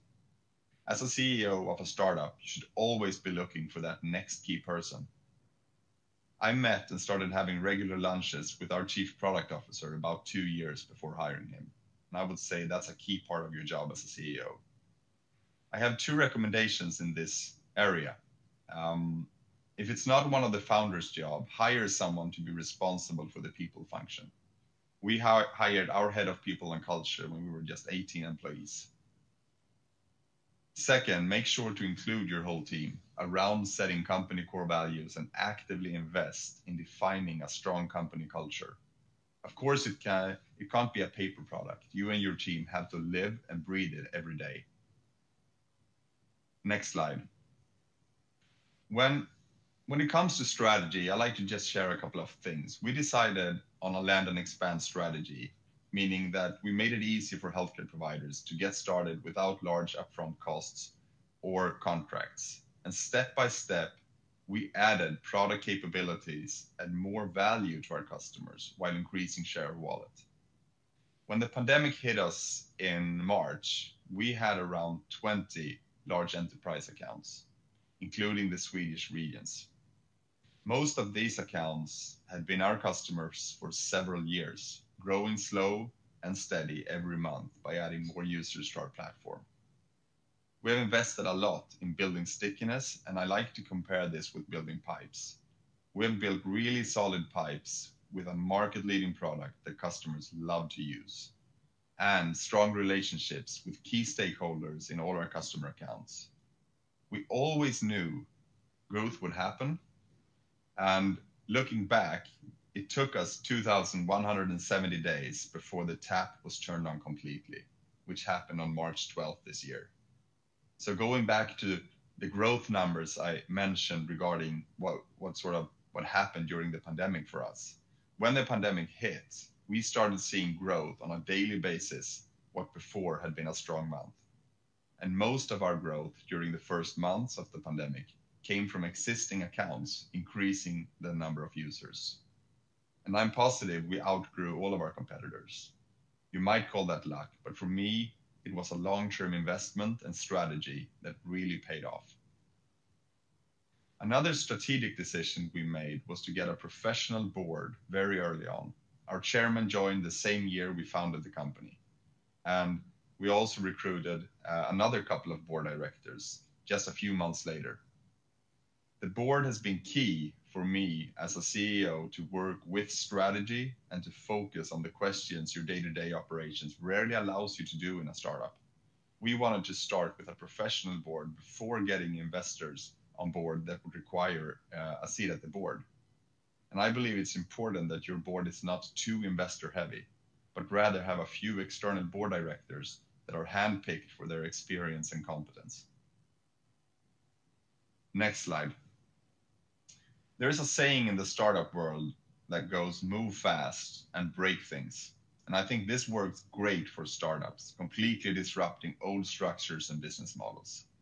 But for us, working in healthcare with healthcare providers, I'd rather go with move fast and improve things, because we need to work with the system, work fast, and push towards a better way of working, but from the inside. This is done in thousands of small steps towards improvement, and it requires stellar execution every step of the way. I believe execution is a true key to success, but many people jump to the wrong conclusion that execution is more important than strategy. I believe there cannot be good execution without good strategy. It is all connected. There are a few things we do to really be good at execution. First, you have to allow people to fail. And when things go sideways, always try to learn from it so we don't need to make the same mistake twice. Coaching my son, who is a wrestler, I often say there's only winners and learners. And I think this applies to the business world just as much. Second, when recruiting, we look for people that are doers, and meaning that they are truly pragmatic with what we call a get shit done mentality. I think one of the best things that can come out of a new employee's month on the first week is, I'll figure it out. Because that tells me something that you don't have all the answers, but you'll just make sure to solve it and make it happen anyway. Thirdly, we do a lot of efforts to hire great people, and then we expect them to do what is best for our company at any given situation. Some guidance might be beneficial at times, but we don't want to control people or make them stop thinking for themselves. Too much policy can make you slow and leads to poor execution. Next slide. And I believe that was my full presentation. So thank you for listening. Yeah, thank you so much, Johan. Excellent. So inspiring. We will definitely follow your success going forward. Many thanks, Johan. But stay with us. We are now going to present or listen to one of the tech giant, I should say, one of the big four. So please welcome Daniel Siberg, Marketing and Operational Lead Vice President at Microsoft AB, and you will give us perspectives on leadership in a digitalized and ever-changing world. So please, Daniel, the stage is yours. Thank you very much. I hope you hear me well. Thank you for taking time to explore this topic with me today. We're going to spend the next 15 minutes on various perspectives on leadership in a digitalized and ever-changing world. And doing so, I also wanted you to take you back in time a few months when our way of looking at digitalization and perhaps also leadership changed over a day. A bit of a disclaimer before we begin. We're still in the middle of this crisis, this pandemic, so it might be early to speak about learnings, but then the more proper way of thinking about it is probably what we've learned so far. But before we jump ahead, let's take a look back. So next slide, please. There was a time not long ago where people associated work with going to an office. We worked in what we called open landscapes with desks put in a row, maybe even an environment with dedicated rooms. If we were meeting someone, we reserved the meeting room and worked from there. Many managers also talked about that they need to see or have their employees around them to coach them, follow up results or distribute activities. They might not even let employees work from home. There was a strong movement towards activity-based offices where employees did not have fixed seating, and focus was that the location you did your work at was suited for the task at hand. Next slide, please. Then remember what happened in March, both in Sweden and in the rest of the world. At this moment, the stock market had declined by approximately 30% and the COVID virus spread was increasing rapidly. Overnight, everything changed. The city of Stockholm was empty and everyone stayed home. Challenging times was laying ahead. Now we had to get work done, but staying home using the capabilities that we had, such as technology, and make some space to work and very much adapt the culture and leadership to the new prerequisites. We also started to act flexibly on the personal integrity, mixing work and personal life. However, the Nordic countries had a good starting position. In Sweden, for example, 98% had internet access from home, 57% of the households had fiber. Activity-based working was already a trend. We have a modern view on leadership. In many organizations, tablets are a standard device, and we have a high usage of collaboration tools like Office 365 and Teams. Next slide, please. Now that we've worked like this for half a year or so, we have drawn some learnings. At Microsoft, where employees and managers are used to remote working and self-leadership, where self-leadership is natural in our culture and something we take for granted. We did an employee study and got the response that our perspective of activity-based working was more relevant than ever. We missed to hang out with our colleagues at the office. It is super important as a social connector to us. We worked well from a distance and had the technology and the culture, but we also realized that we started to get more silofied and work mainly with our closest colleagues. We wanted to meet in real life and get inspiration from a broader group of inspirators. So how do we need to adapt our leadership in a digital world? I would say three things: a learning culture, a value-based leadership, and operational excellence. So next slide, please. This is a quote from our CEO, Satya Nadella. We need to transform from a know-it-all to a learn-it-all culture.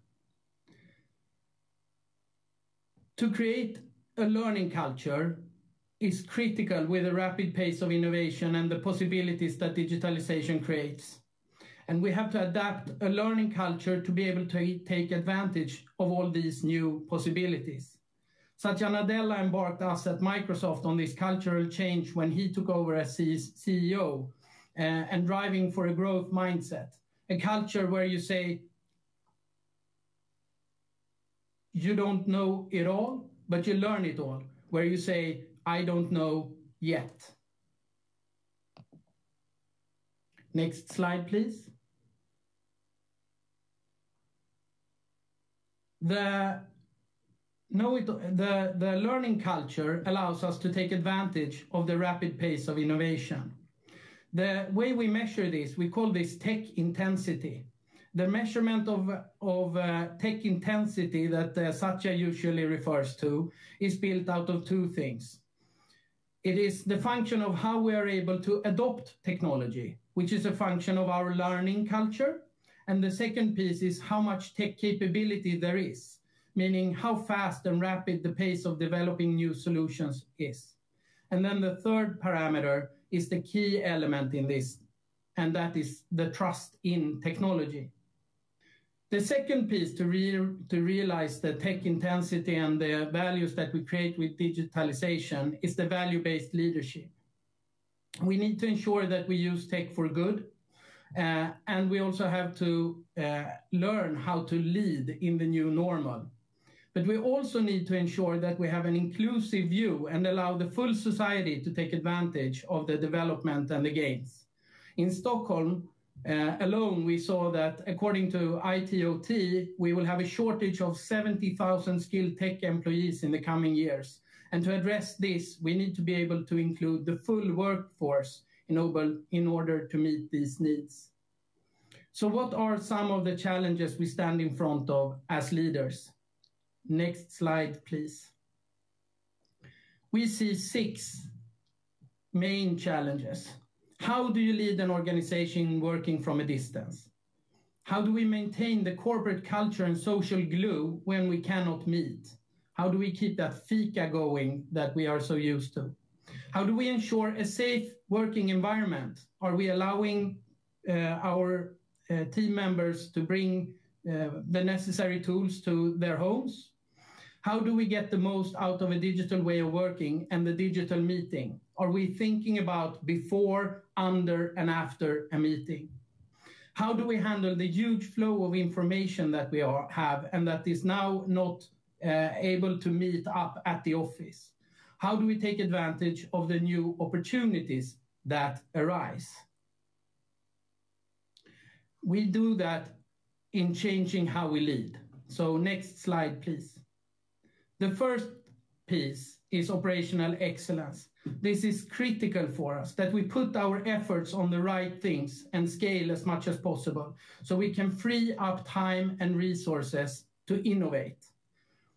Operational excellence is also critical because with the ability to digitalize, we can measure more and have more data points. And then you have to be very clear about what you measure, how you measure performance, and how you prioritize.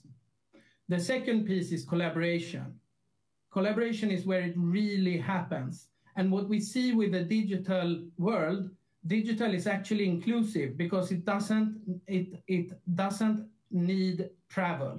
So you can actually bring together the best minds from the entire world to solve your problem.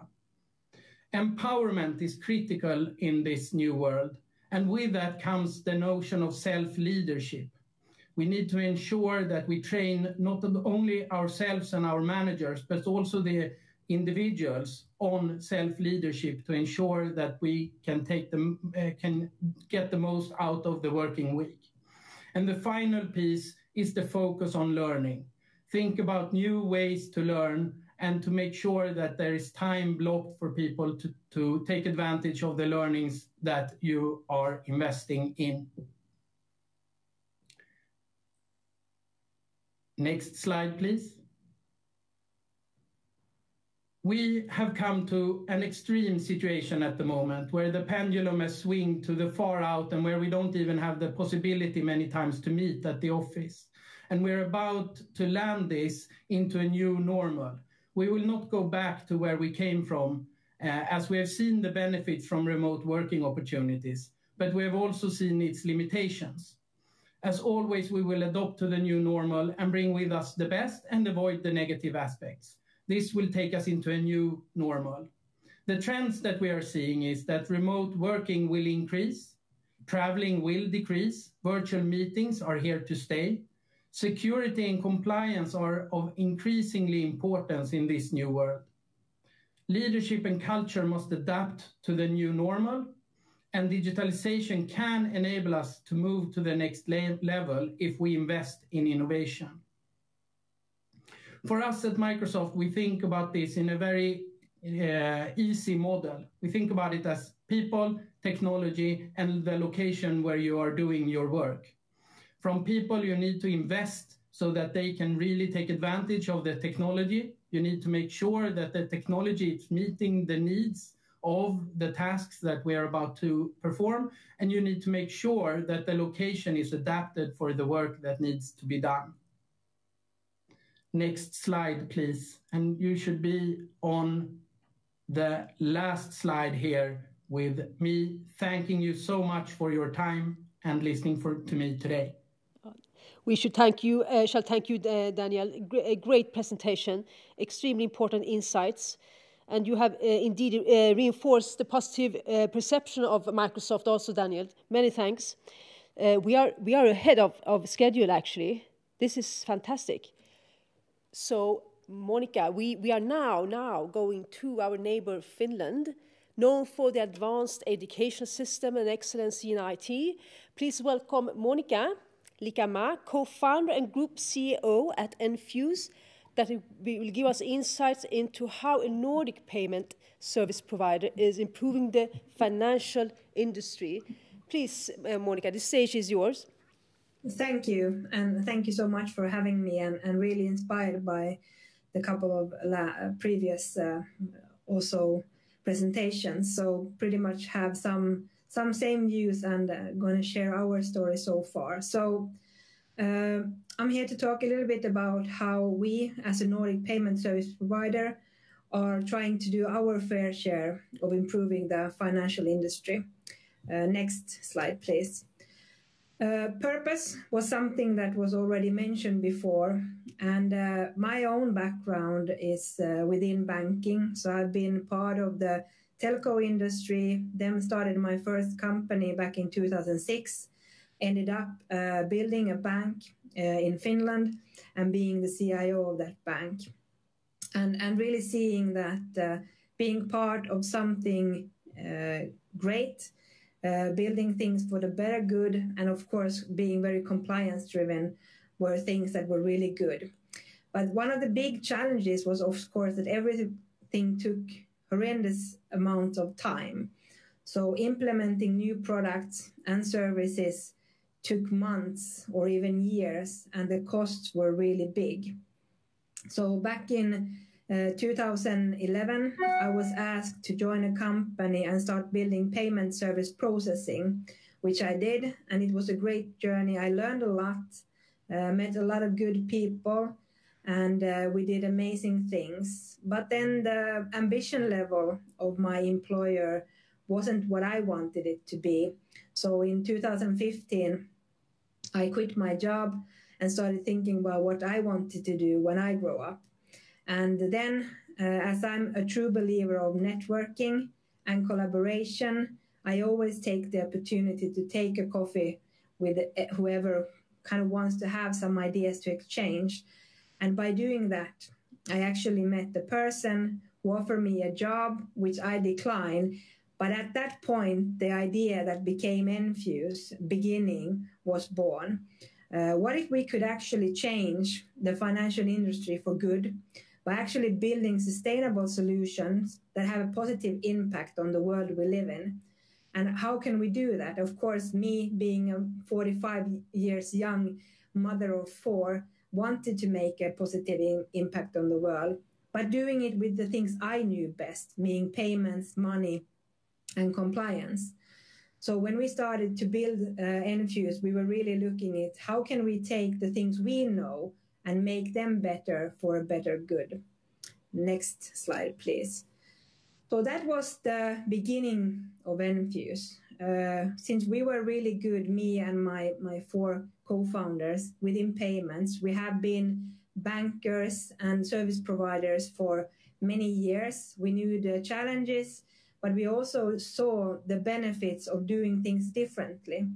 And as Johan mentioned before, compliance is really important. And when we're talking about payments, in the end of the day, there are not many globally functioning payment schemas, and those are today still the card payment schema. So looking at the payments rails, how could we do that better, bigger and globally scalable? But also looking at, the time to market and the cost. And that's how we started putting the thoughts of making it in a public cloud. Back in 2016, when Enfuse was founded, nobody had put card payment processing in a public cloud. So we were the first one. And I remember myself being a little bit against it because I was first thinking that since nobody has done it before, it's too burdensome. But in the end of the day, when we looked at what we wanted to achieve, we understood that this is the only way to do it. And being born out of the Nordics, where we have so many good things going for us, we have a stable political landscape, we have good economies, we have the multiple languages, we have multiple currencies, and we actually have 2 time zones that enable us to really have a good start on our platform journey.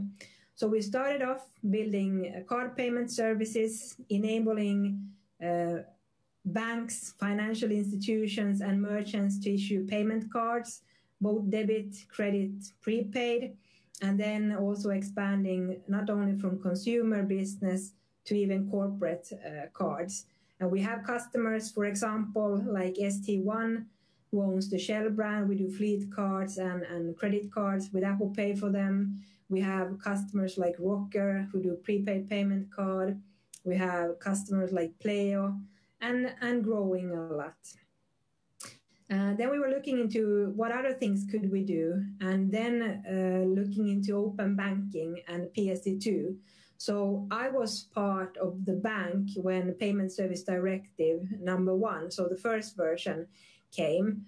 And then when the PSD2 directive came along, in the end of the day, it's important to remember that regulation is intended to protect and serve, not to be seen as a hassle and a nightmare, which it often tends to become if you try to avoid it.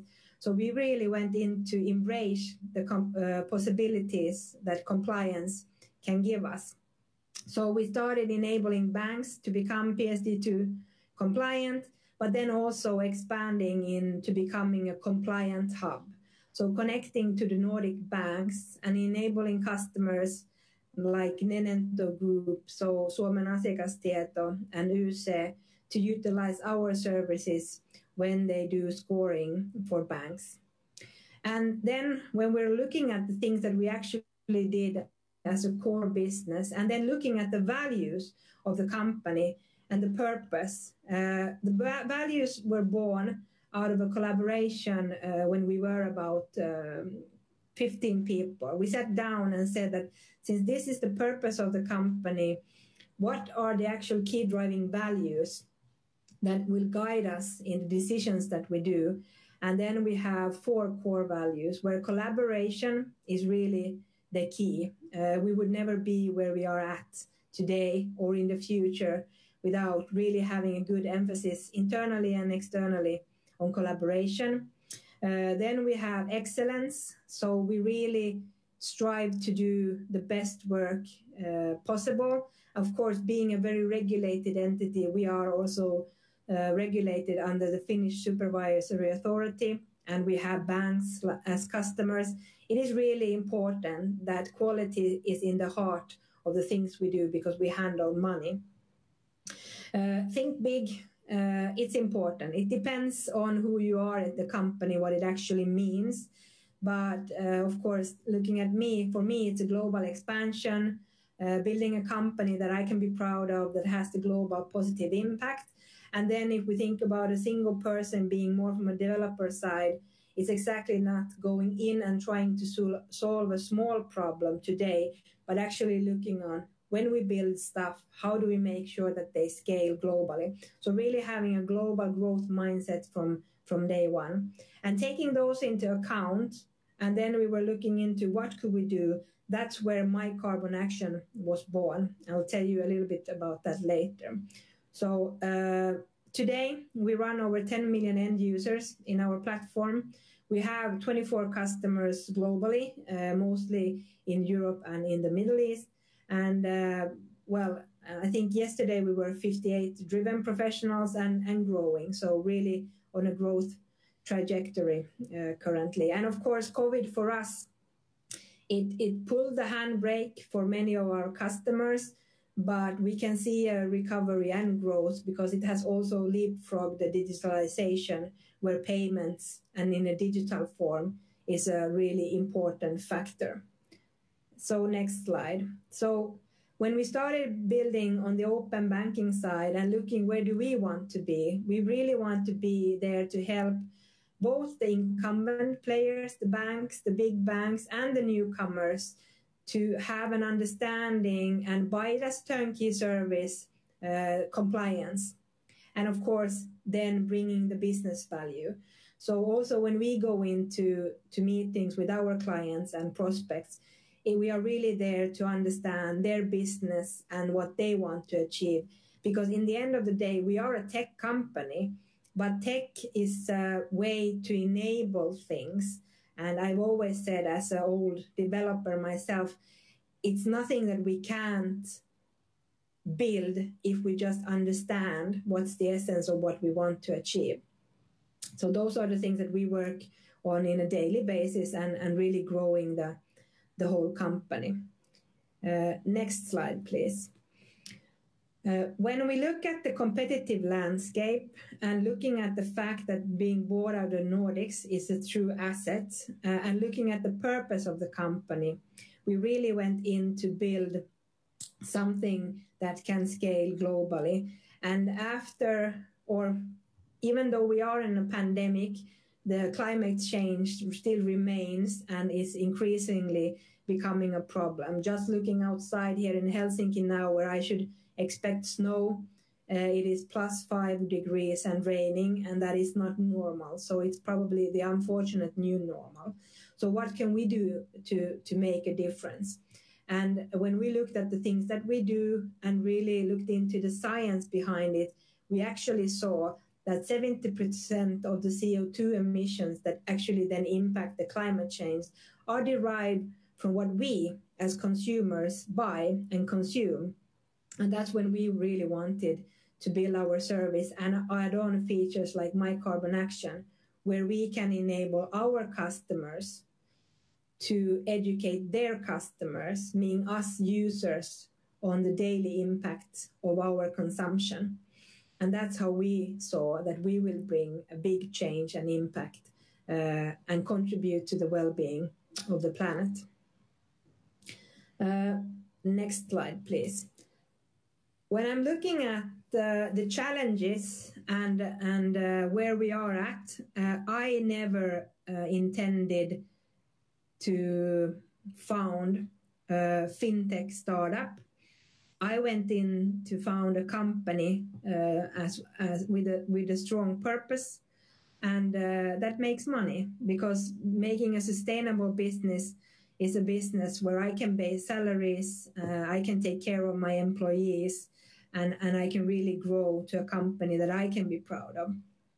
So those were the important things. So the first 2 years of the company, we actually made a profit and paid out dividends, which now for some, especially VC money, seems a bit odd. But I think that's a good thing to have, that really understanding what it needs to be done if the money runs out. So cash is really an important thing also to enable scaling and growing. And I also believe heavily that it's important to have the right people and the right mindset. When we think about what we talk about in the company, I think big is it's a core value of the company, and we talk about reaching 300 million euros revenue in 2025. Today we are at 6, hopefully closing at 7.5 million euros this year. So there's a way to go, but I also believe that we are in the phase where we will start the growth journey. So really preparing on growing the sales efforts and the packaging. And I think, again, Johan was really on point before in the presentation, where it's about finding the right business model. So for our 15 customers in the beginning, it was about understanding and finding, of course, what's the gross margin, how does the product look like, what's the parts that are included, what's our mandatory, because in the end of the day, when our customers go to a point of sale or e-com site to make a payment, it is very standardized, but then of course there's a lot of things that can be added on.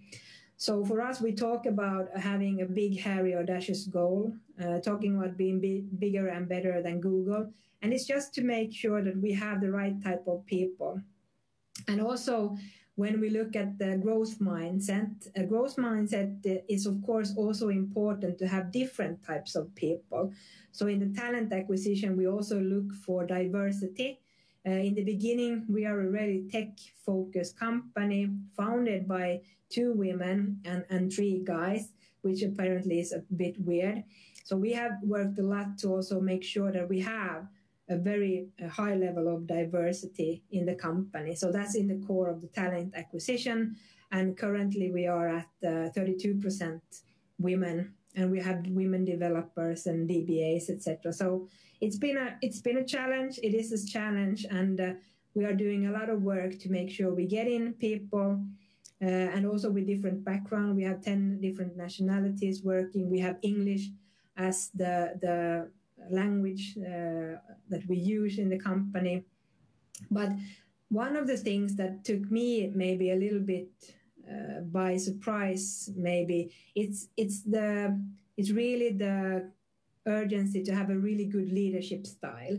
So since we have really structured and systematic way of working, we work through objectives and key results on a company level, then we take them then to team level, and then different teams execute in different ways. Some work with agile ways of working, and some are more systematic. It depends on what you are doing, but in the end of the day, the leadership style is really important. And we have people who have been in the payment industry for 20 years, and then we have the new ones coming out directly from school. And here we can really see that there are cultural differences, and also the challenge of, how should I say, if someone have been working 17 years at a specific company doing things in a specific way, it's much harder to get that person to change if you compare to the one coming out of school, but really giving them then the authority and trust that they know what's best for the company, and that all the decisions and the work they do are in the best interest of the company. That's important, but of course still having KPIs to follow up and understand stuff. Networking and collaboration, as I said, really key in every aspect, both now when we're looking to scale outside of Europe. It is really important to understand how business is done in various parts, because a lot of things within the payments are highly regulated. And I think one of the key benefits from us being born out of the Nordics, it's really being born out of the Nordics. So embracing compliance, seeing that as a benefit, and the security that it brings, and the trustworthiness, it's really something that I hope that much more companies from the Nordics can understand and utilize in the way that they work. And of course, there's been a lot of changes happening in the industry, especially from where I'm looking. Both COVID has changed a lot, but also some major, collapses in the payment fintech world, like the one with Wirecard, has also shaken up things in a good way, putting more light into security or authentication and so forth. Next slide. So I think I'm rounding up my presentation with the words that have the courage to grab opportunities, and really, when you have big dreams and goals, you make big and bold decisions, and then big things can happen, and they tend to happen. So that's my advice going forward. Thank you so much. Thank you, Monica. Excellent presentations, and again, we will follow your success going forward. This is outstanding, Monica. Thank you. Now we are moving into the panel. So please, we invite Johan, Daniel, and Monica. So if we can have you all in the picture.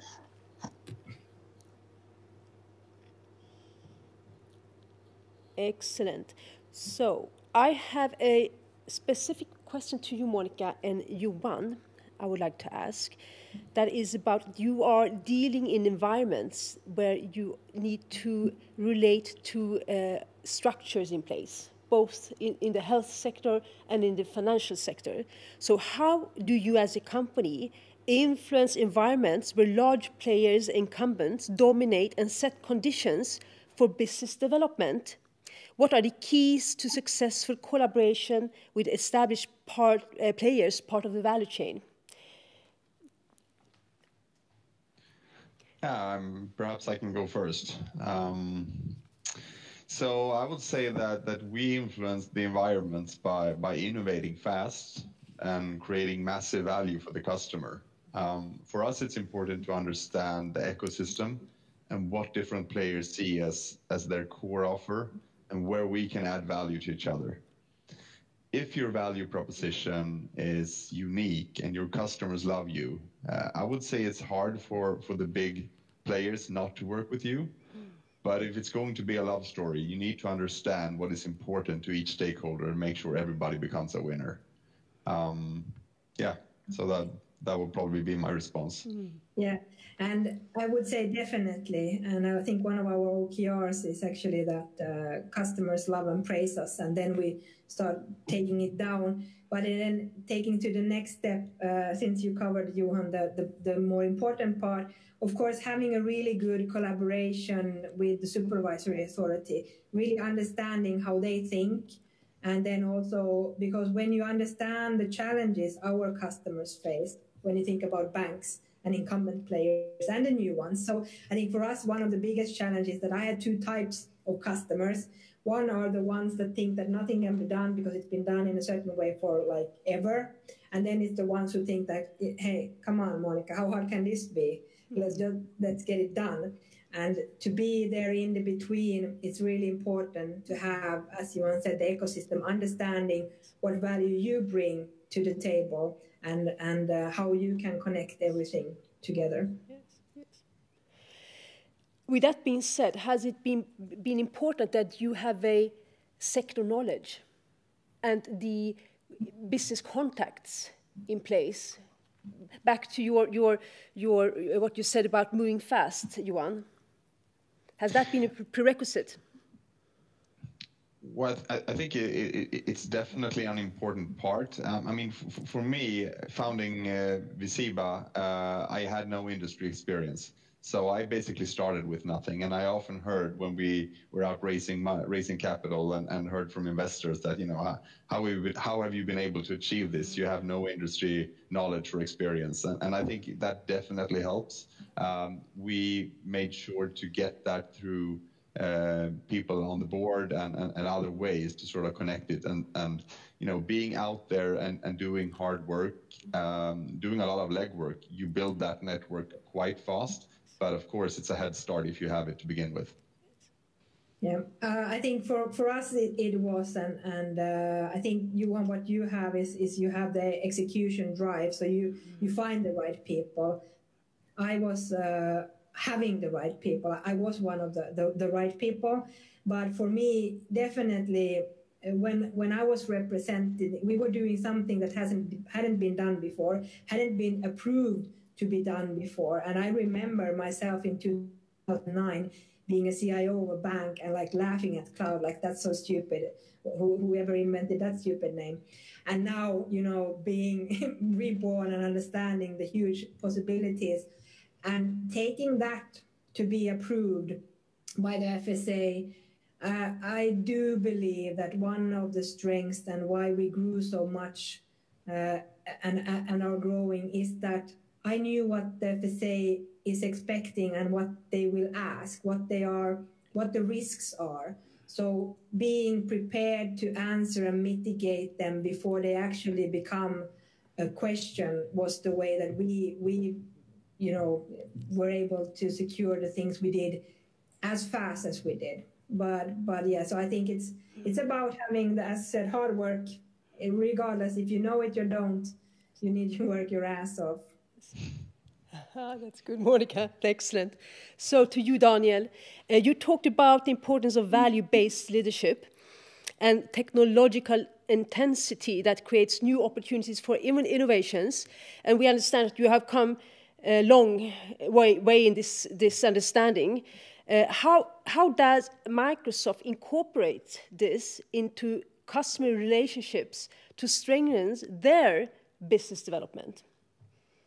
So I would say that we look at the customer relationship more and more as a partnership, where we do joint business development. In some cases, we even co-sell on the solutions that are developed on our platforms. The second piece we do is we invest heavily in skilling programs, for example, for our customers on our platforms. We invest in programs for solution adoptions of our technology. And then the third element, I would say, is that we build on trust and that you should feel completely safe with us as your partner. Could you mention something, Daniel, about being global, act local? Absolutely, and here's the other element, right? For me, working for Microsoft in Sweden, I was based in the US for 3 years. One of the key elements is to be able to bring back what we have globally and put it in place for Sweden, and make sure that companies out of Sweden can be competitive on an international market, taking advantage of the technology and the skills that we can put in place from a global perspective into a local market. We also invest in the local market on skilling programs to address, for example, the IT shortage, IT worker shortage that we see. We have a program we call Skill Up Sweden, where we aim to skill up 150,000 people over the next year. That's fantastic. Thank you so much. I would like to see if there is any questions in the chat, Gabriella. Yes, it is, Cecilia. It's a lot of questions, actually. Do you think we have time for 3 questions? Definitely. To the panel? Good. Okay, so let's start with this question, probably from a board member. Do you see any challenges today with the board members that become more into operation than instead of focusing on the strategic work? Well, if I start, yes, it is a challenge because, of course, since we also have external investors who have been taken in not only for the money but for their competence, sometimes they tend to have very tactical and operative challenges, or let's say suggestions on resourcing, etc. So keeping them in check and focusing on the strategy, and those can sometimes be a bit of a challenge. I don't know, Johan, how is it with your life? Yes, I failed to hear the question. It disconnected slightly. Yes. Gabriella, please. Sorry? You need to readdress the question. Okay, readdress the question, of course. The question was if you see any challenges today with the board members being more into operation instead of focusing on the strategic work. Well, I think it taking sort of our experience, it's been a journey. As you go from a young startup company, you tend to have a board that is more into the sort of day-to-day operation and those kind of questions. And that might be helpful. They normally have a lot of experience and can be helpful at some point. But once you get to the point where you actually have a really strong management team, that's not the board's job anymore. They should do different things and bring different perspectives and work more with the strategy. And I think for us, at least, that's something we have been focusing quite hard on. And I believe we have a good balance into that right now. Okay. Daniel, do you want to say something on this? I think I let Johan and Monica speak on this topic. Okay, I understand. Then another question is, there's a lot of new technology impacting all the companies. What is the best way for a board member to learn new technologies that they need to be aware of or need to know anything about? What do you say on that? Well, I don't think there's one simple answer to that, but pretty much, be curious, always try to learn, read everything, and just try to keep up to date with what's going on, and look at different companies, see where technology is heading, try to see the trends and learn where things are going. I'd probably say that's the best answer I can give. Yeah, I second that. And also, you have good access to the CTO of the company and the VP of product. So have some discussions and to understand what is that we're doing and how we are growing. And I think exactly looking at the market and the competitors and what's happening in general, it's a good way to stay on board. I can also add, I think there is a lot of learning material out there right now. From our end, we have made all our internal learning available at Microsoft Learn. There are special programs that are in place also for board member and management, like AI business schools and so on. So I think there's a lot of opportunities for free learning on the specific topics that you would like to address as well in market. Okay. And then I think trying, I mean, that is what we have learned, right? Start a trial, see what happens, and then get the insights. Make sure that you really discuss what the insights from those learnings are. And I think both Johan and Monica, you talked about it, like fail fast and allow failure is a super important thing as well, because it's not a failure, it's actually, you just learned something. Thank you. And then the third question I have chosen, how often do you think a company needs to update its strategy? And in this rapid changing world, do you think the company need to update the strategy more often nowadays than before? Yeah, it's a very good question. Well, you know, we definitely don't live in a world where you can sort of set a 3-year strategy and then follow that. You know, everything happens so much faster right now that would be just impossible. But I mean, at the same time, you need to have long-term objectives. You need to sort of try to guess where the future is heading and set a strategy for that. But you need to work really fast and agile and sort of follow where the market is going and adapt to that. So it's an ongoing work, definitely. Yeah, I think for us, really, the goals and objectives, we set goals as a framework to get the objectives and then measure everything on company level, minimum quarterly, but then, of course, monthly and weekly and daily, depending on what we are looking at, to see where things change.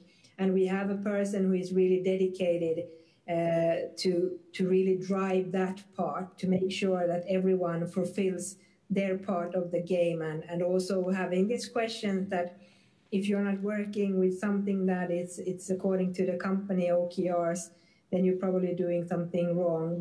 Or if you think that you should be doing something else, you need to speak it up, because then there might be some adjustments. So I talk about, you know, the journey of Enfuse, it's being like a radio station. You need to tune it all the time to get the best, you know, sound. That's what we do. Yeah, I can only second this. I think adaptability is important also, to be able to have a mean of agility so that you can reprioritize resources on opportunities that come up on a short-term notice that may want you to sort of deviate from strategy somewhat, but it over time creates a new business opportunity for you. So having that agility is super important. Thanks.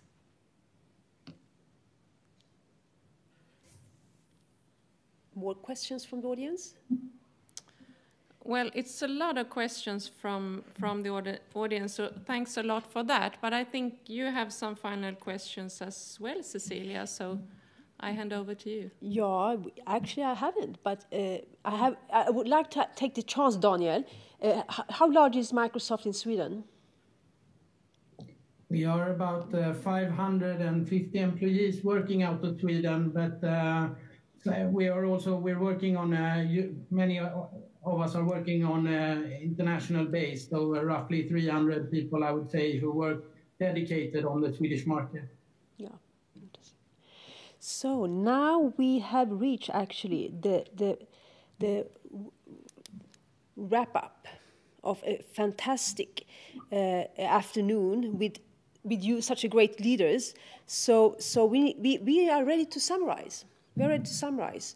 But before we start, we would like to ask you in the audience a question. Yes. So please, Gabriella. It has been an amazing evening with all these interesting speakers, of course. And we would like to hear from you, the audience, what is your key takeaway from this conference?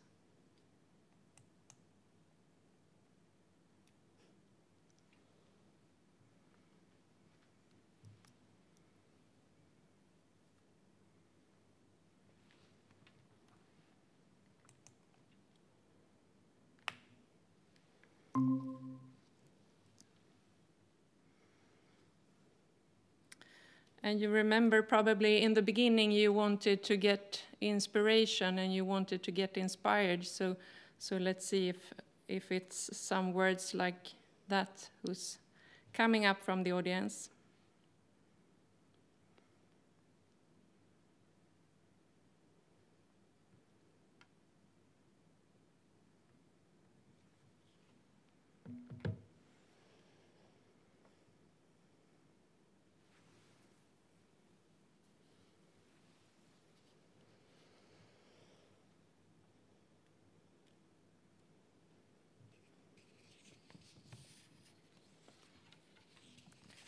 Well, here we have it, inspiration. That's good.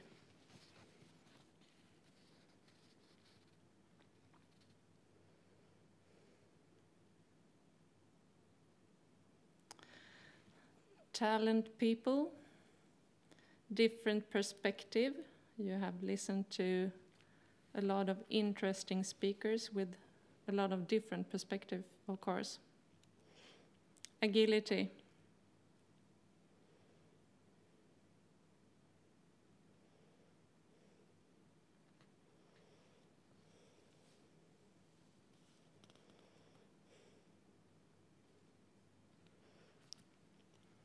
Adapting and networking. Changing word, we're well prepared, that's good. Cooperation.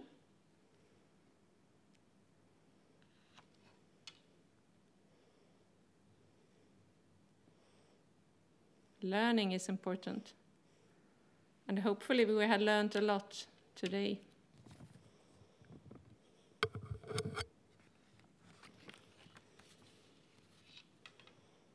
Okay. That was your key takeaway in the audience. Thank you for participating. And over to you, Cecilia.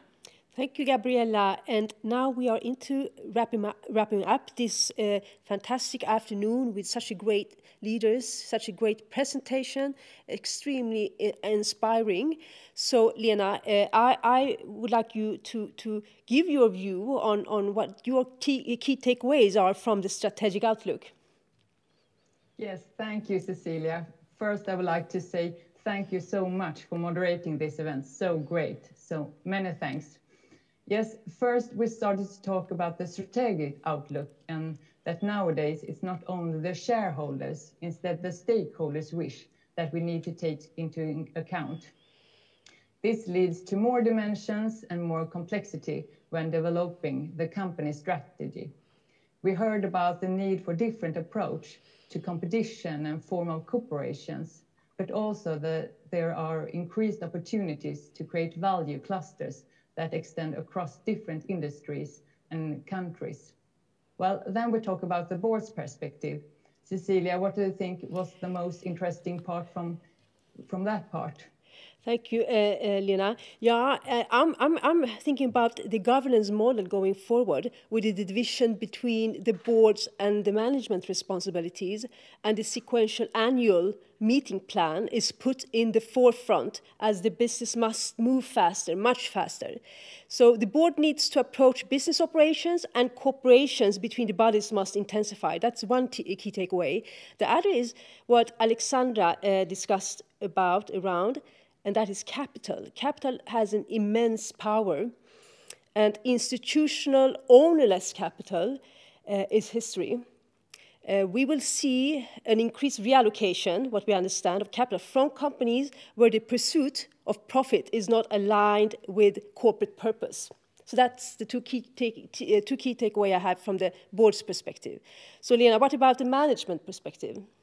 Yes, finally, we talked about the management perspective and the importance of ecosystems for fast-growing companies to be able to position and embed solutions in the value chain to reach the target market. We also learned that leadership includes such as learning corporate cultures and self-leadership to meet the future demands. Companies will need to invest in their corporate culture and strengthen people in the organization. Well, now we begin to approach the end, but before that, I would like to thank all of the speakers for sharing your knowledge and reflections here with us today. It has been very interesting. I would also like to thank Styrelsekraft Alumni Stockholm for organizing this conference so well, and thank you for our good cooperation. Finally, I would like to thank all of you who have participated here today. I hope really that you found this conference as rewarding as I did. Thank you, Lena. And again, a big thanks to PwC, PwC, Lena and Gabriella with the team for the fantastic work, the preparations, and the role as the host, which has been a prerequisite for us for being able to hold this conference. So a warm thanks to you both and PwC.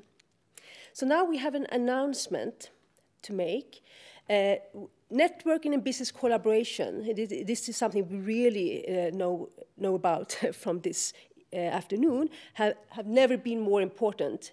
And what could be better to creating a platform for board networks in one of the leading regions, and that is the Nordic.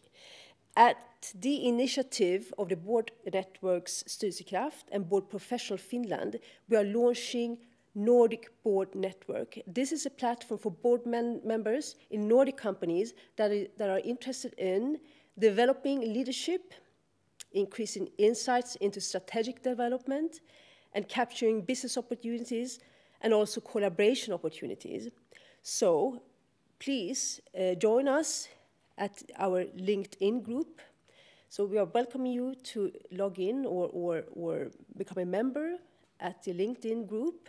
And you will be invited to activities held by board networks in the Nordic countries. Now over to Finland and Päivi Jokinen at Board Professional Finland. Please, Päivi.